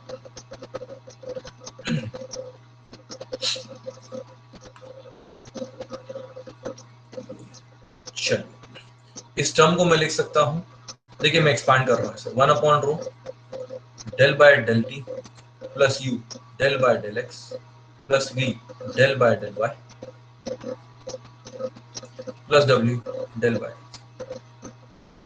Plus 1 upon v dv upon dt क्या होता है, epsilon x plus epsilon y plus epsilon z, और this is nothing but del u upon del x plus del v upon del y अभी डिराइव किए, plus del u upon del w upon, ये अभी derive किए। Derive तो नहीं किए, समझे, डेरिवेशन जरूरत नहीं है कर, ऐसा नहीं है आप नहीं समझ सकते हो, आराम से, कोई बहुत बड़ा उसमें रॉकेट साइंस नहीं है, सिंपल 1-1.5 पेज का ज्योमेट्री है और हो जाएगा।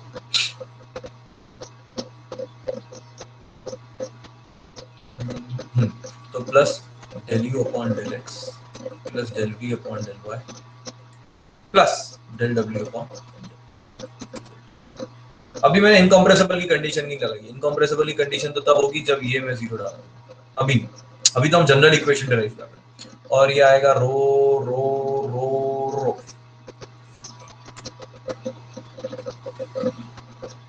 चलिए अब एक काम करते हैं, इस टर्म को और इस टर्म को कंबाइन करते हैं। सर क्या बोल रहे हो, देखो इनको मैं मिला के लिख सकता हूं, और इसको मैं लिखता हूं del rho upon del T plus del rho u upon del T plus, इन दोनों को कंबाइन करके लिख सकते हो आप del rho v upon del Y plus plus plus plus, इन दोनों को कंबाइन करके लिख सकते हो आप डेल रो डब्ल्यू, ठीक है, del rho upon del T plus you,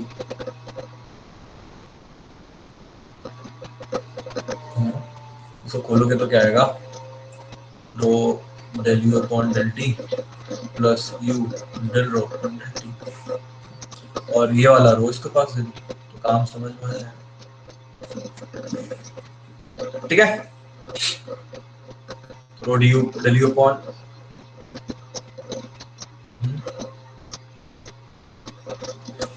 अच्छा यहाँ एक सेकंड, सॉरी एक सेकंड,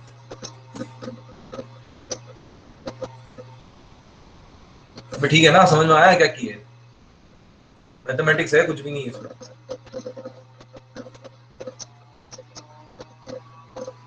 ठीक, टर्म्स को कंबाइन करके एक साथ लिख दिए, बस इक्वेशन आ गई आपकी, del rho upon del t. ये मोस्ट फंडामेंटल इक्वेशन, ऐसे कभी मत भूलना जिंदगी में, अपनी कॉपी पे चिपका लेना है इसको, अपने बोर्ड पे लगा लेना इसको, यहाँ इसका फोटो बना के कहीं पे भी लिख सकते हो आप, अपना वॉलपेपर बना लेना इसको, इतनी इंपॉर्टेंट ये मदर नेचर की इक्वेशन है, कंटिन्यूटी इक्वेशन बोलते हैं इसको, डिफरेंशियल फॉर्मूला। देन रो सॉरी डेल रो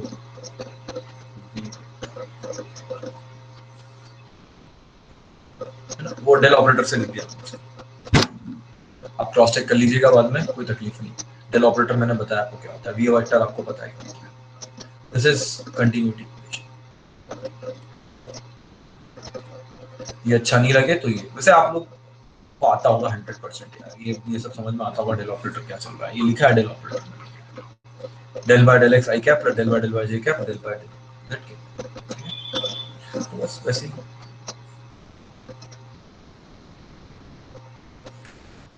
चलिए सर, ये सब समझ में आ गया। अब यहाँ पर अगर वापस से कंप्रेसिबल फ्लो की तरफ आऊं, क्योंकि गेट में बहुत सारे क्वेश्चन आते हैं कि इनकंप्रेसिबल फ्लो की इक्वेशन क्या होती है, तो यहाँ पर मैं वापस से कहूं कि इनकंप्रेसिबल फ्लो है मेरा, अगर मैं ये वापस से डिफाइन कर रहा हूं कि इनकंप्रेसिबल फ्लो है, तो क्या होगा? तो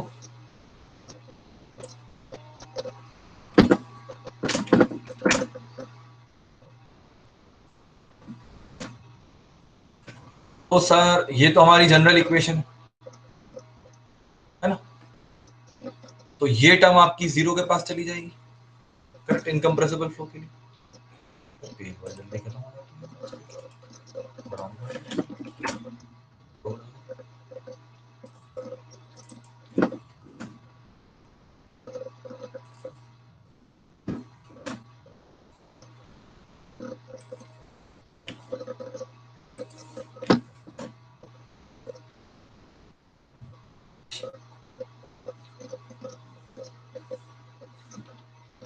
तो ये क्या आ गया आपका, ये इक्वेशन एक और आ गई आपकी, इसको क्या, ये क्या है आपका, क्या लिखा है, 1/रो d rho upon d t equal to 0, ये आपकी इनकंप्रेसिबल फ्लो की इक्वेशन है, d rho by d T.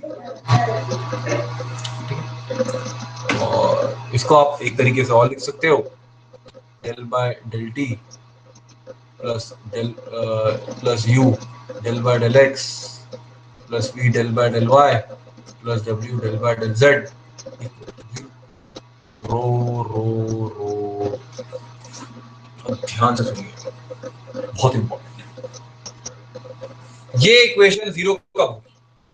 पहला, जब डेंसिटी इक्वल टू कांस्टेंट होगा तो ये इक्वेशन जीरो हो जाएगी, और दूसरा वेरिएबल डेंसिटी में भी, वेरिएबल डेंसिटी फ्लो में भी ये इक्वेशन जीरो हो सकती है, सच दैट अगर मैं इसे ए कहूं और इसे बी कहूं और ए इक्वल टू माइनस बी हो जाए, तो मतलब आप लोग से अगर कोई डेफिनेशन पूछता है इनकंप्रेसिबल फ्लो की, तो डेंसिटी इक्वल टू कांस्टेंट बोलना पूरी तरह से सही नहीं होगा, क्योंकि यूजुअली देखा है मैंने स्टूडेंट्स, अगर मैं बोलता हूं डियर इनकंप्रेसिबल फ्लो है, तो बच्चा बोलता है, बोले sir density equal to constant. ये डेफिनेशन नहीं है, ये केस है उसका। डेंसिटी अगर कांस्टेंट है तो फ्लो इनकंप्रेसिबल है, मैं मना नहीं कर रहा, बट वो डेफिनेशन नहीं हुई। डेफिनेशन ये हुई कि डेंसिटी अगर डेफिनेशन ये हुई कि rate of volumetric strain zero होना चाहिए, और उसके लिए, उसको बनाने के लिए हो सकता है डेंसिटी कांस्टेंट भी हो और हो सकता है डेंसिटी वेरिएबल भी हो। एग्जांपल दिया है मैंने आपको,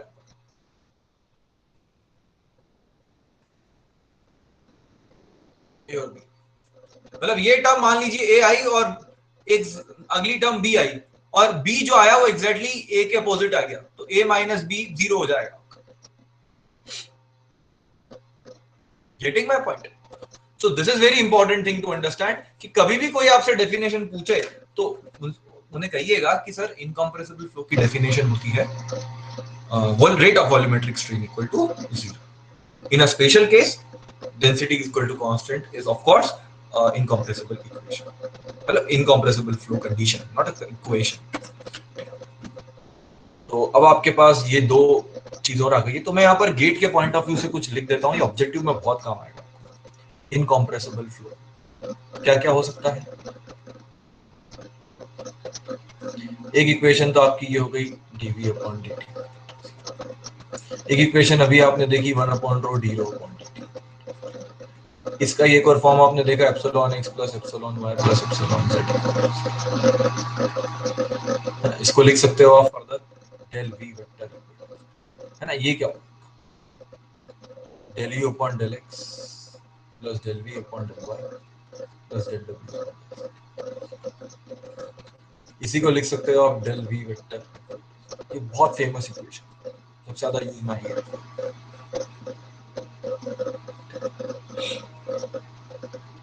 ये सारी डेफिनेशन है इनकॉम्प्रेसिबल। यहाँ पे डेंसिटी इक्वल टू कांस्टेंट कहीं नहीं लिखा है।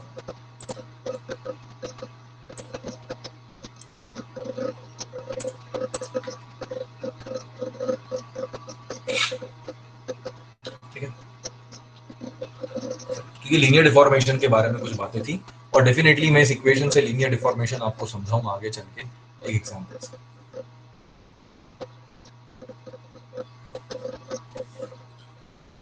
15-20 मिनट का पेशेंस रखना पड़ेगा। अब एक काम करिए, 21:44 हो रहा है, आप मिलिए मुझे 21:50 पर करेक्ट। ब्रेक ले लेते हैं, क्योंकि अगले 30 मिनट जो है वो सबसे ज्यादा इंपॉर्टेंट है। Something which is not heard about, और एग्जैक्टली हम डिफॉर्मेशन को समझेंगे कि होता है। और एक क्वेश्चन मैं आपको सॉल्व कराऊंगा, उससे सारी पिक्चर आपकी क्लियर हो जाएगी। वही भी equal to x minus I cap minus A. ठीक है, चलिए तो 5 मिनट बाद मिलते हैं।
Alright, welcome back everyone.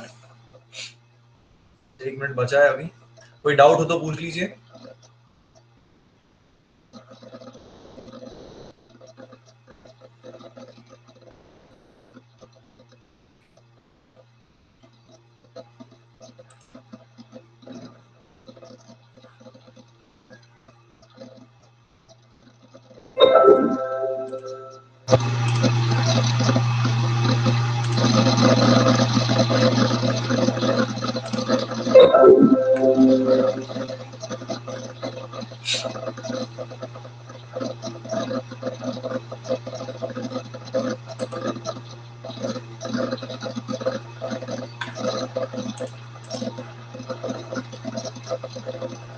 ए माइनस बी का कोई एग्जाम्पल, ये अच्छा क्वेश्चन पूछा है आपने।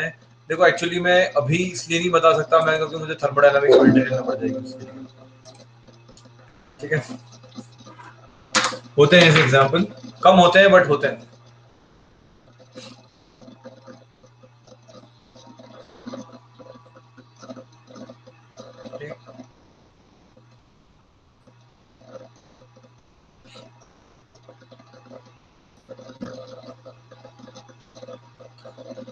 चलिए स्टार्ट करते हैं, बहुत इंपॉर्टेंट।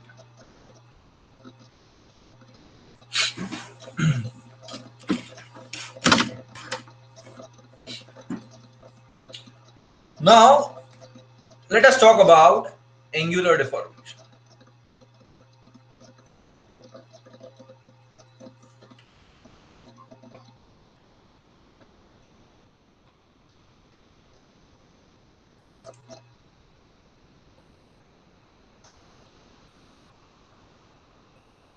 एक मिनट और रुक जाइए।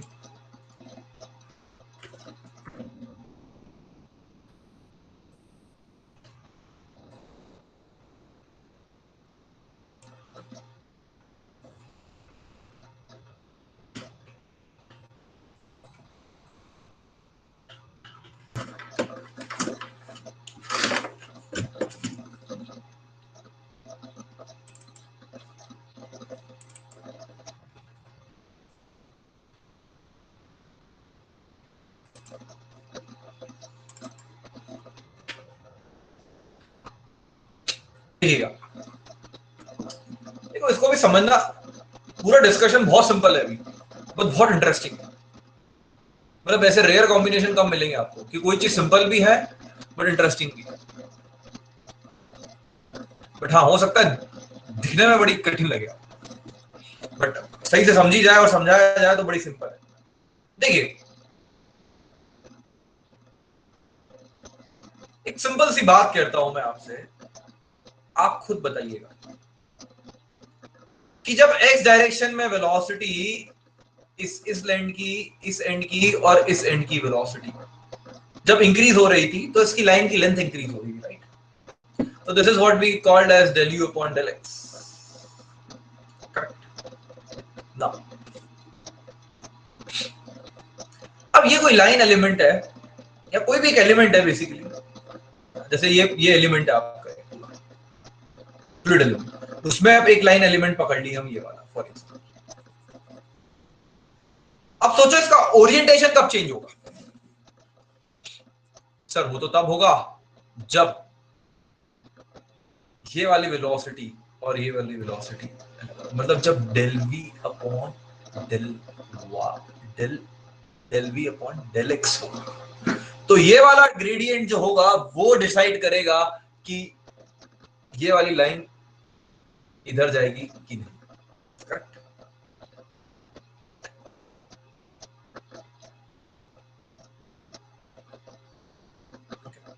अब मान लेते हैं कोई एक एलिमेंट है इन जनरल,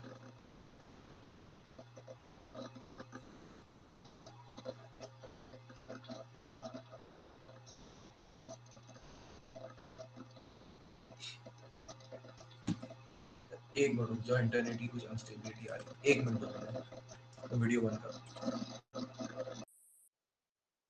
2 मिनट रुकिए आप, थोड़ा इंटरनेट की अनस्टेबिलिटी है।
चलिए मैं दूसरा कनेक्शन कर लिया।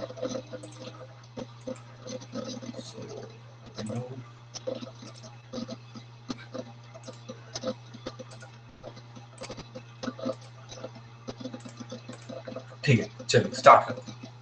तो ये कोई एलिमेंट है मान लीजिए, अब लेट्स से ये यहां पहुंच गया,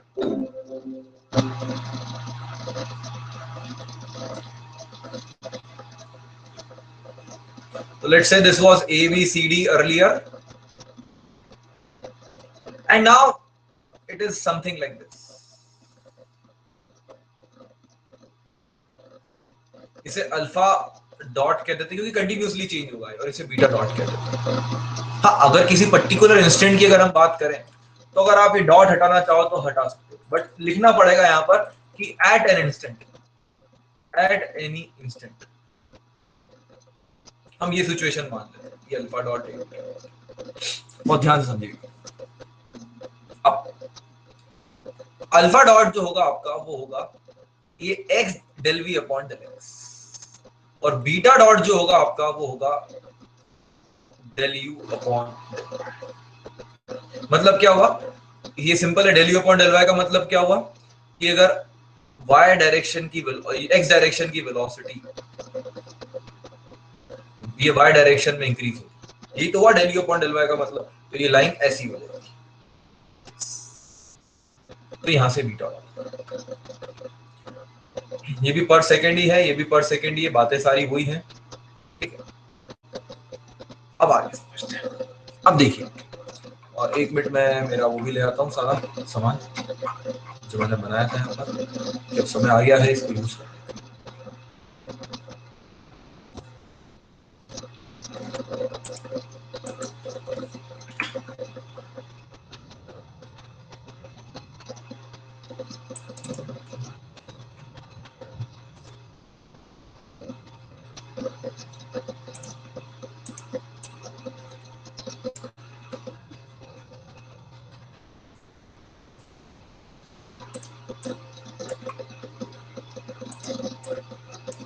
चलिए अब बात ध्यान से समझिए,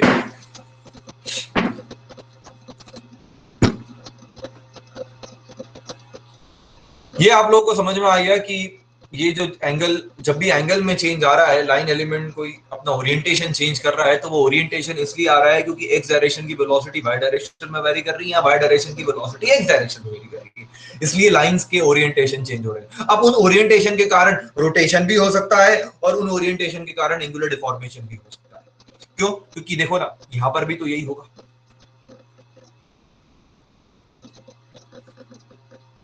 बट यहां पर सिर्फ इतना सा अंतर है, ध्यान से समझिएगा।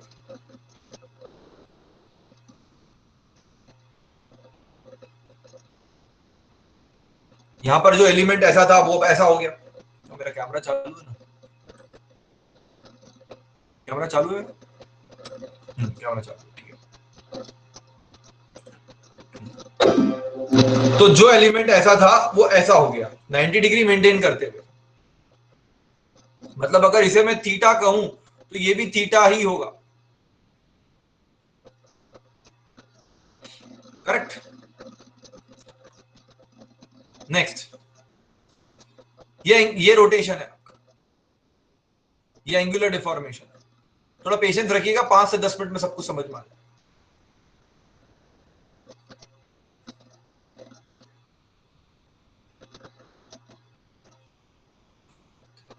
इसका मतलब क्या हुआ कि कुछ एंगल चेंज हुआ है,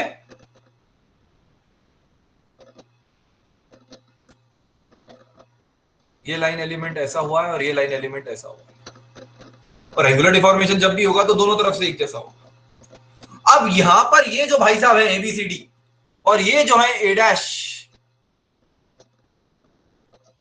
बी डैश, सी डैश और डी डैश, एबीसीडी में ABCD time t equal to 0 पर ऐसा कुछ था जैसा दिख रहा है, square element, but A dash, but time किसी भी टाइम टी पर वो A dash, B dash, C dash, D dash बन चुका है। हाँ सर, बन चुका है। अब इसकी ये हालत के लिए कौन रिस्पॉन्सिबल है? Who is responsible for this configuration? देखिए, ऑब्वियस सी बात है, कुछ ना कुछ तो ट्रांसलेशन हुआ होगा इसमें, तभी तो ये ट्रांसलेट होकर यहां बैठा होगा। As it is, a point a dash पर आया है, मतलब ट्रांसलेशन हुआ, प्योर ट्रांसलेशन। देखो ये ए पॉइंट है आपका, ये ए डैश पे पहुंचा। अब कुछ इसमें रोटेशन हुआ होगा और कुछ उसमें एंगुलर डिफॉर्मेशन हुआ होगा। रोटेशन प्लस एंगुलर डिफॉर्मेशन का जो नेट रिजल्ट आया है वो आपके सामने है, A dash, B dash, C dash. हाँ सर, एग्जांपल से समझिए। मान लेते हैं कि ये अल्फा जो है आपका 8 और 4 ले लेते हैं, कैलकुलेशन नहीं करना पड़ेगा, एक मिनट में मेरे पास जो है वही ले लेता हूँ, कैलकुलेशन सही बैठेगा उसको।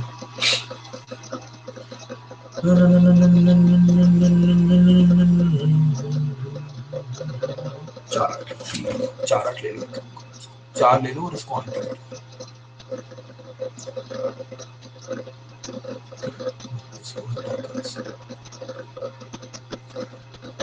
ठीक है। एग्जांपल के लिए किसी भी इंस्टेंट पर ये एंगल्स है, अब सुनना ध्यान से, इसे भी हटा, ये जो होगा ये लेट से फॉर एग्जांपल 6 डिग्री होगा। यार इस पे कौन सा पेन अच्छा दिखेगा? ये दिख रहा है अच्छा, 6 डिग्री, तो ये भी 6 डिग्री होगा और ये होगा 2 डिग्री। समझिएगा बात,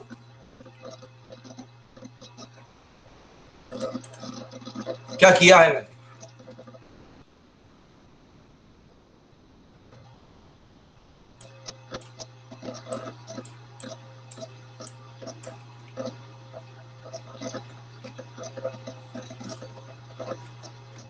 समझने वाले समझ गए। ये जो 8 आया है यहां पर 8 डिग्री, वो 6 डिग्री एंगुलर डिफॉर्मेशन के कारण है और 2 डिग्री रोटेशन के कारण है। मतलब अगर मैं आपसे अब पूछूं, आप क्वेश्चन का जवाब दीजिए करेक्ट, कि ये एंगल कितना होगा, तो ये एंगल होगा सर 6 डिग्री। तो ये लाइन रोटेशन के कारण ऊपर उड़ गई, मतलब एंटी क्लॉकवाइज चली गई, और 2 डिग्री रोटेशन के कारण चली गई, तो 6 + 2 8। और वर्टिकल लाइन एडी के साथ क्या हुआ? वर्टिकल लाइन एडी के साथ ये हुआ कि 6 डिग्री उसका ओरिएंटेशन चेंज हुआ एंगुलर डिफॉर्मेशन के कारण, और 2 डिग्री वो रोटेट हुई अपोजिट डायरेक्शन में। तो फाइनली क्योंकि ये बड़ा है ना, 6 डिग्री बड़ा है, तो फाइनल कॉन्फ़िगरेशन आपका ये होगा 6 minus 8 and 4 like this. That is the concept over here. तो देखते हैं इसे मैथमेटिकली एक्सप्रेस करते हैं। तो ये है आपका अल्फा और ये है आपका बीटा, ये है आपका गामा/2 और ये है आपका थीटा। तो मैं लिखता हूं यहां पर, देखिएगा जो आपका अल्फा है वो है, ध्यान से समझिएगा, गामा/2 प्लस थीटा, और जो बीटा है वो है, बीटा क्या है, गामा/2 माइनस थीटा। अब आप चाहें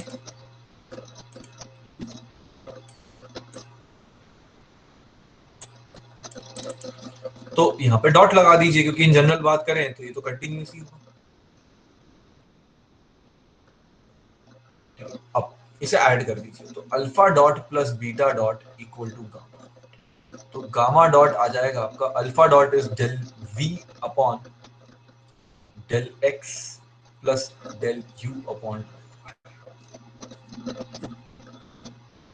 सिमिलरली इसे सबट्रैक्ट कर दीजिए, तो 2 थीटा डॉट आ जाएगा आपका, alpha dot minus beta. Theta dot हो जाएगा आपका half alpha dot minus beta, और थीटा डॉट हो जाएगा half del u upon del y minus del we. Theta dot क्या होगा जरा बताओ, tell me what is rate of change of angle. ये थीटा डॉट क्या होगा बताओ जल्दी से यहां पर।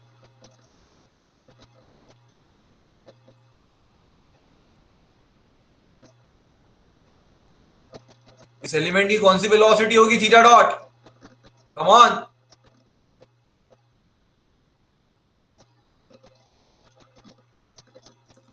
और angular displacement, rate of change of angular displacement क्या होता है?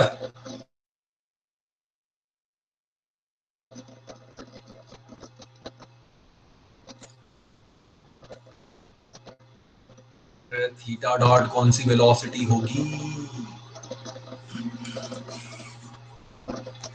इतनी बेसिक चीज भूल गए इतनी कॉम्प्लेक्स चीज पढ़ने के बाद।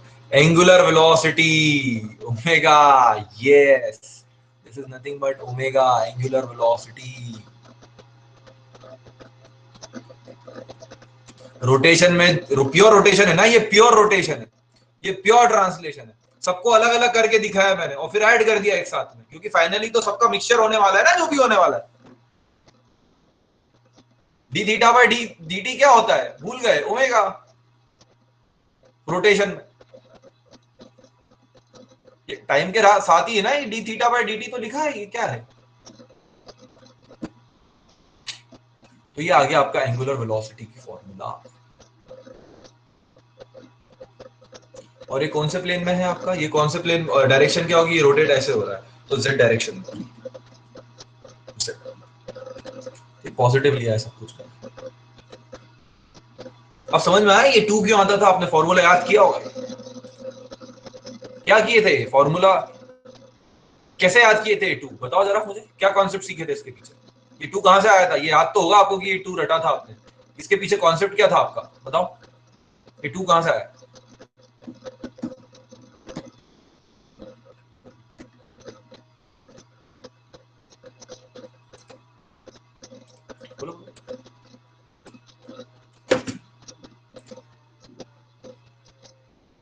बोलो बोलो बोलो बोलो। सर ये डेरिवेशन हुआ था सर क्लास में। ये करे थे डेरिवेशन? हाँ सर। Very good. इसी इसी तरीके से किए थे कि और कोई तरीका हुआ था डेरिवेशन का? नहीं सर, ऐसा उन्होंने, सर ने ऐसा दोनों मिक्स नहीं किया था। सर ने अच्छा, सीधा समझाया था कि द हाँ चेंज इन द एंगल का जो डिफरेंस होगा अल्फा माइनस बीटा, हाँ हाँ, वो आएगा करके। तो फिर वो मैथ्स लगाई थी सर, अब याद नहीं आ रहा, उधर ज्योमेट्री लगा के किया था। बहुत बढ़िया, वेरी गुड। चलो, और ये क्या हो गया आपका? व्हाट इज दिस नाउ, बताओ। दिस इज योर एंगुलर, ठीक है, और ये आपकी एंगुलर वेलोसिटी। ये दो फॉर्मूले बहुत इंपॉर्टेंट है, स्पेशली ये फॉर्मूला तो भूलना ही मत। मैं याद रखने का तरीका बताता हूँ आपको इसका। 5 मिनट रुक जाओ, ठीक है। मैं अगर यहाँ पे ब्रीफ करूं तो ये जो आपका एलिमेंट है, फाइनल कॉन्फ़िगरेशन जो आया है किसी भी इंस्टेंट पर, ये दो चीजों के कारण आया है। एक आया है आपका एंगुलर डिफॉर्मेशन के कारण, और दूसरा आया है रोटेशन के कारण।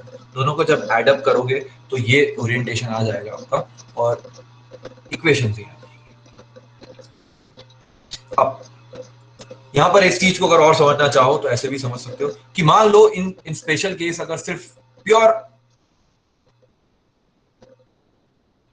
सिर्फ प्योर एंगुलर डिफॉर्मेशन हो रहा है,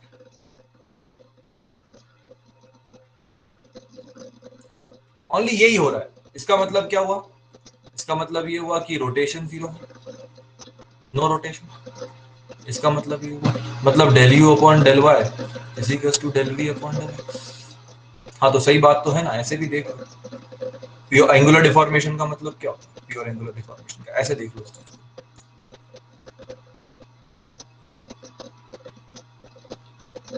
कि ये है आपका,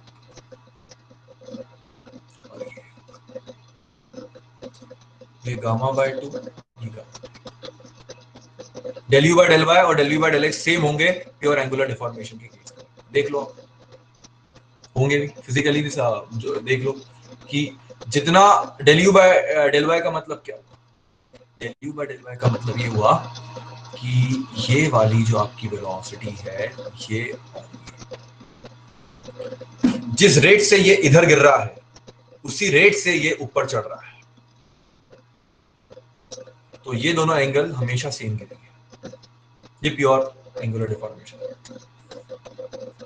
प्योर रोटेशन का मतलब क्या हुआ? प्योर रोटेशन का मतलब ये हुआ, इस बार उल्टा समझा देता हूं, इसको उठा लो, बनाने में टाइम वेस्ट होगा।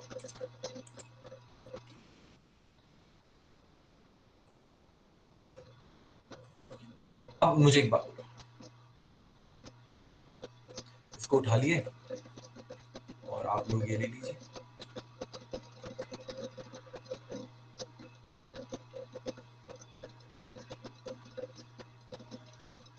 ये थीटा है आपका,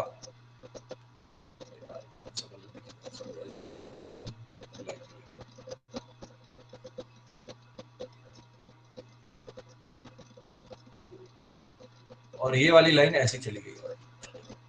मतलब अब देखो, ये वाली लाइन जो है आपकी वो इधर जा रही है, मतलब वेलोसिटी ऐसे इंक्रीज हो रही है, और यहां पर ऐसे इंक्रीज हो रही है, तभी तो ये वाली लाइन ऐसे जाएगी।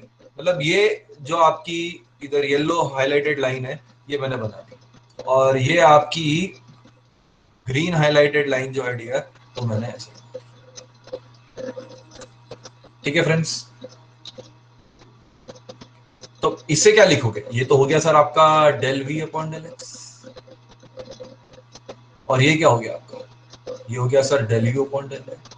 बट अगर आप एक चीज देखें, del v upon del x जो होगा वो minus del u upon del x.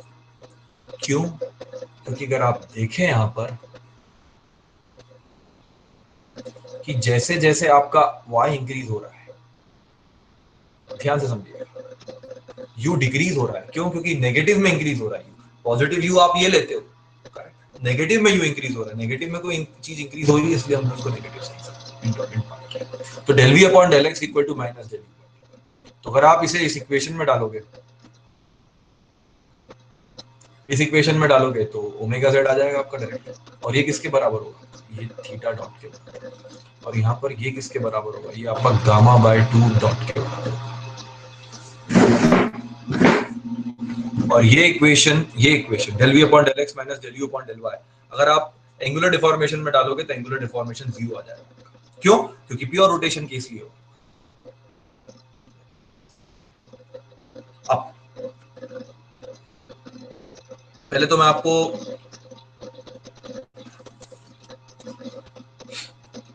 ये फॉर्मूला याद करने के तरीके बता देता हूँ।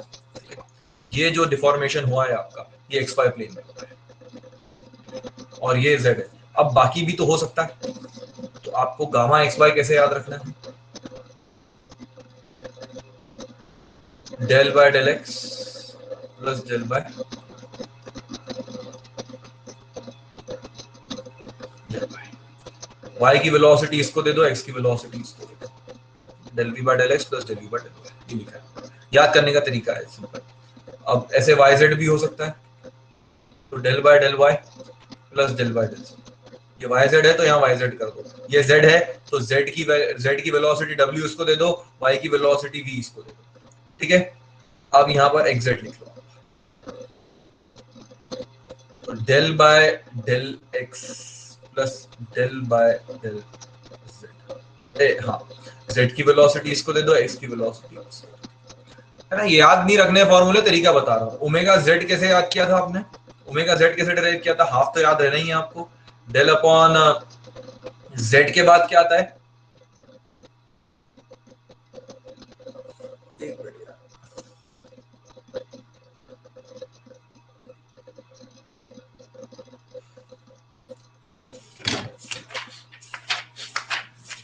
एक मिनट दो मुझे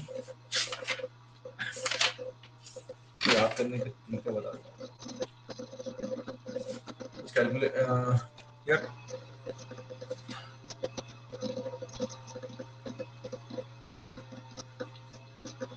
भाई आपने देखा ना यहाँ पर अल्फा डॉट क्या होगा? अल्फा डॉट है del v upon del x, और ये डेल वी होता है। इतनी गलती पकड़ लिया करो यार। Alpha dot del v upon del x और beta dot del u upon del.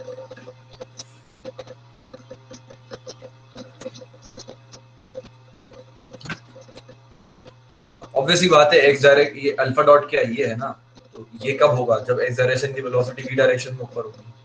Simple. तो जेड के बाद क्या आता है आपका? एक्स आता है। मतलब एक्स वाई जेड सर्कल में देखो, एक्स वाई जेड अगर सीरीज बनाओ, उसको ऐसे बनाओ एक्स वाई जेड, एक्स के बाद वाई, वाई के बाद जेड के बाद एक्स, ऐसे अलग। तो जेड के बाद एक्स आता है, फिर माइनस, एक्स के बाद वाई आता है। वाई की वेलोसिटी इसको दे दो, एक्स की वेलोसिटी इसको दे दो। एक्स की वेलोसिटी कितनी होगी? ओमेगा एक्स लिखना है अगर आपको। एक्स के बाद क्या आता है आपका?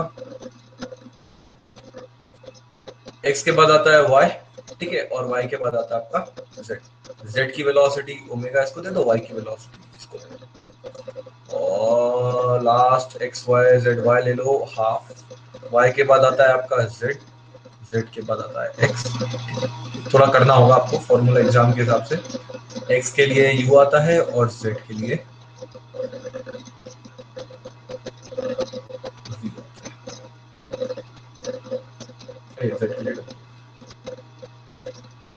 ऑलराइट फ्रेंड्स, तो ये 6 फॉर्मूले, ये सारे पूरा पेज याद रखिए।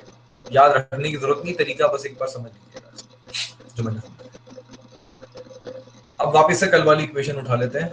v vector equal to ax i cap minus ay,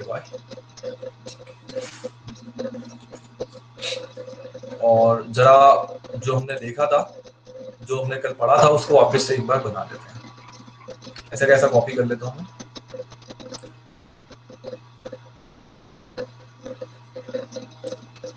क्योंकि अब हमें, मैंने आपको कल ही कहा था, मतलब पिछले लेक्चर में कहा था कि मैं आपको काइनेमैटिक्स समझाऊंगा कि एक्चुअली में होता क्या है। तो अब आप समझ पाएंगे कि काइनेमैटिक्स का रियल मीनिंग कैसे आप इंटरप्रीट कर सकते हैं। एक पेज में काम होता है।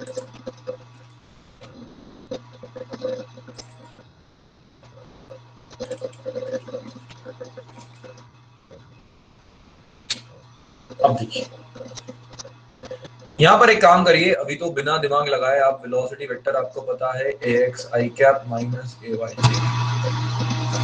आप सबसे पहले एप्सिलॉन x डॉट निकालिए, सर वो होता है del u upon del x. X direction की वेलोसिटी एक्स डायरेक्शन में चेंज होगी तो लेंथ इंक्रीज। कितना आता है ये? Del u upon del x epsilon y dot del v upon कितना आता है? माइनस। फर्स्ट पहले रिजल्ट्स निकाल लेते हैं, फिर इंटरप्रीट करेंगे। गामा निकालिए, गामा एक्स को निकालना चाहिए। तो del upon del x plus del upon y की वेलोसिटी v, v x की वेलोसिटी। v में कोई भी कंपोनेंट नहीं है x का, u में कोई भी कंपोनेंट नहीं है, ये zero, zero plus zero equal to angular velocity z में देख लेते हैं, हाफ डेल u z के बाद आता है आपका x, x के बाद आता है आपका y, y की वेलोसिटी v, x की वेलोसिटी, अगेन आप देखोगे v में v वेलोसिटी ay है, इसमें x का कोई कंपोनेंट x टर्म नहीं है, और यहाँ पर y है, u में y का कोई टर्म नहीं, ये जीरो माइनस जीरो, मतलब ना तो इस एलिमेंट के पास इस फ्लो फील्ड में एंगुलर वेलोसिटी है, ना तो इस एलिमेंट के पास, सब जगह डॉट तो लगाया ना तो इस एलिमेंट के पास रेट ऑफ शियर स्ट्रेन। इसका मतलब ये हुआ कि ओरिएंटेशन वोंट चेंज। इसका मतलब ये हुआ angles which were 90 degree will remain। इसका मतलब ये हुआ कि x length will increase। इसका मतलब ये हुआ x length will decrease। और देख लो ये सारी चीजें हुई है इसके अंदर, ये एलिमेंट है आपका, x लेंथ बढ़ गई, y लेंथ डिक्रीज।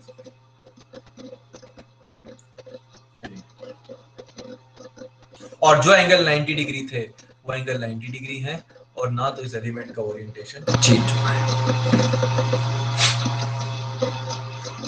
सिर्फ एक वेलोसिटी वेक्टर डिफाइन करने से आप सब कुछ पता कर सकते हो। इससे पहले आपने क्या पता करा था, x y equal to constant streamlines.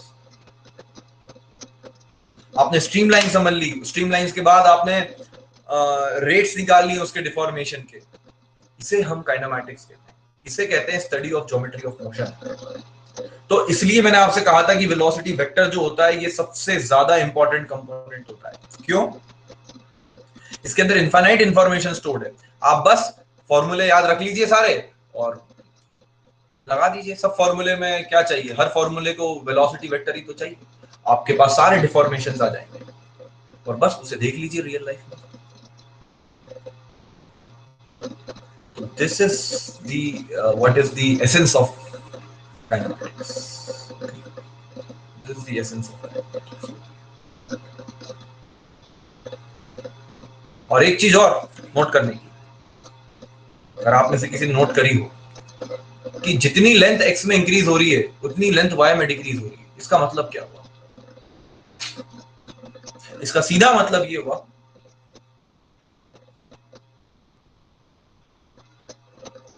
बताओ क्या हुआ, सीधा मतलब क्या हुआ? अरे स्कूल के बच्चे से भी अगर आप पूछोगे, आप बता दोगे you have a very good aptitude, आएगा conservation.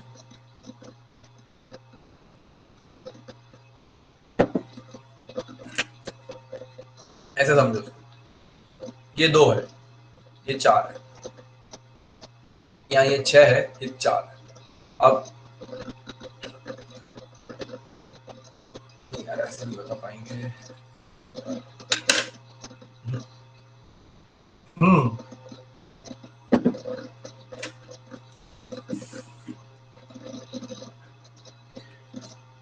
Correct correct, volume constant.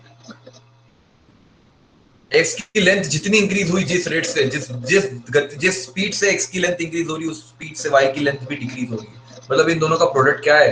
Constant है।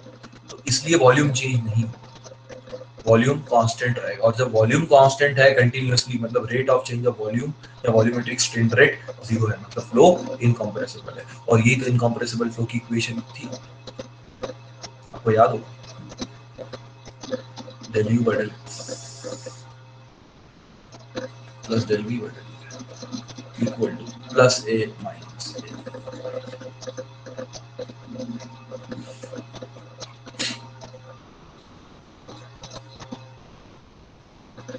ठीक है,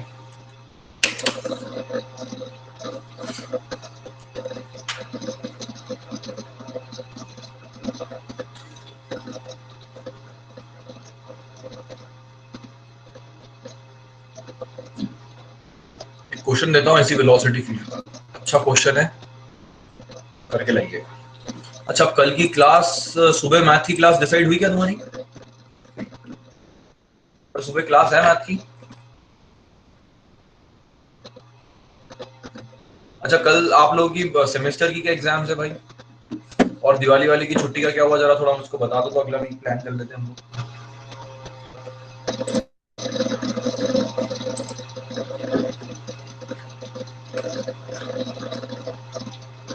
तो मैं क्वेश्चन भी पेश कर देता हूँ, पैरेलली बात भी कर लो मुझसे, मैं चैट बॉक्स नहीं देख पाऊंगा।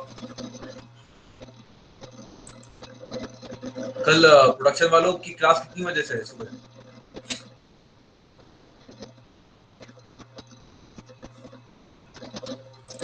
कल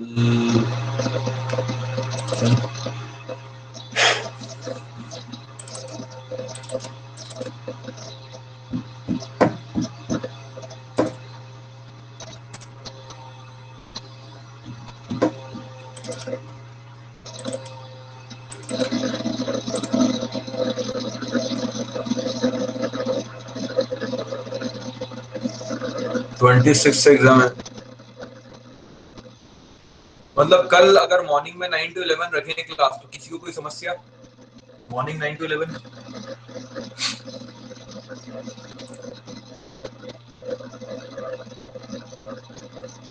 है ना? मैं एक बार रुक जाओ, पूछ लेता हूँ मैथ्स की क्लास है कि तुम्हारी मॉर्निंग 9 to 11 मैथ्स की क्लास होने वाली है, शायद अभी कॉलेज से परमिशन नहीं मिली तुम्हारे, मुझे 2 मिनट 1 मिनट का टाइम दो।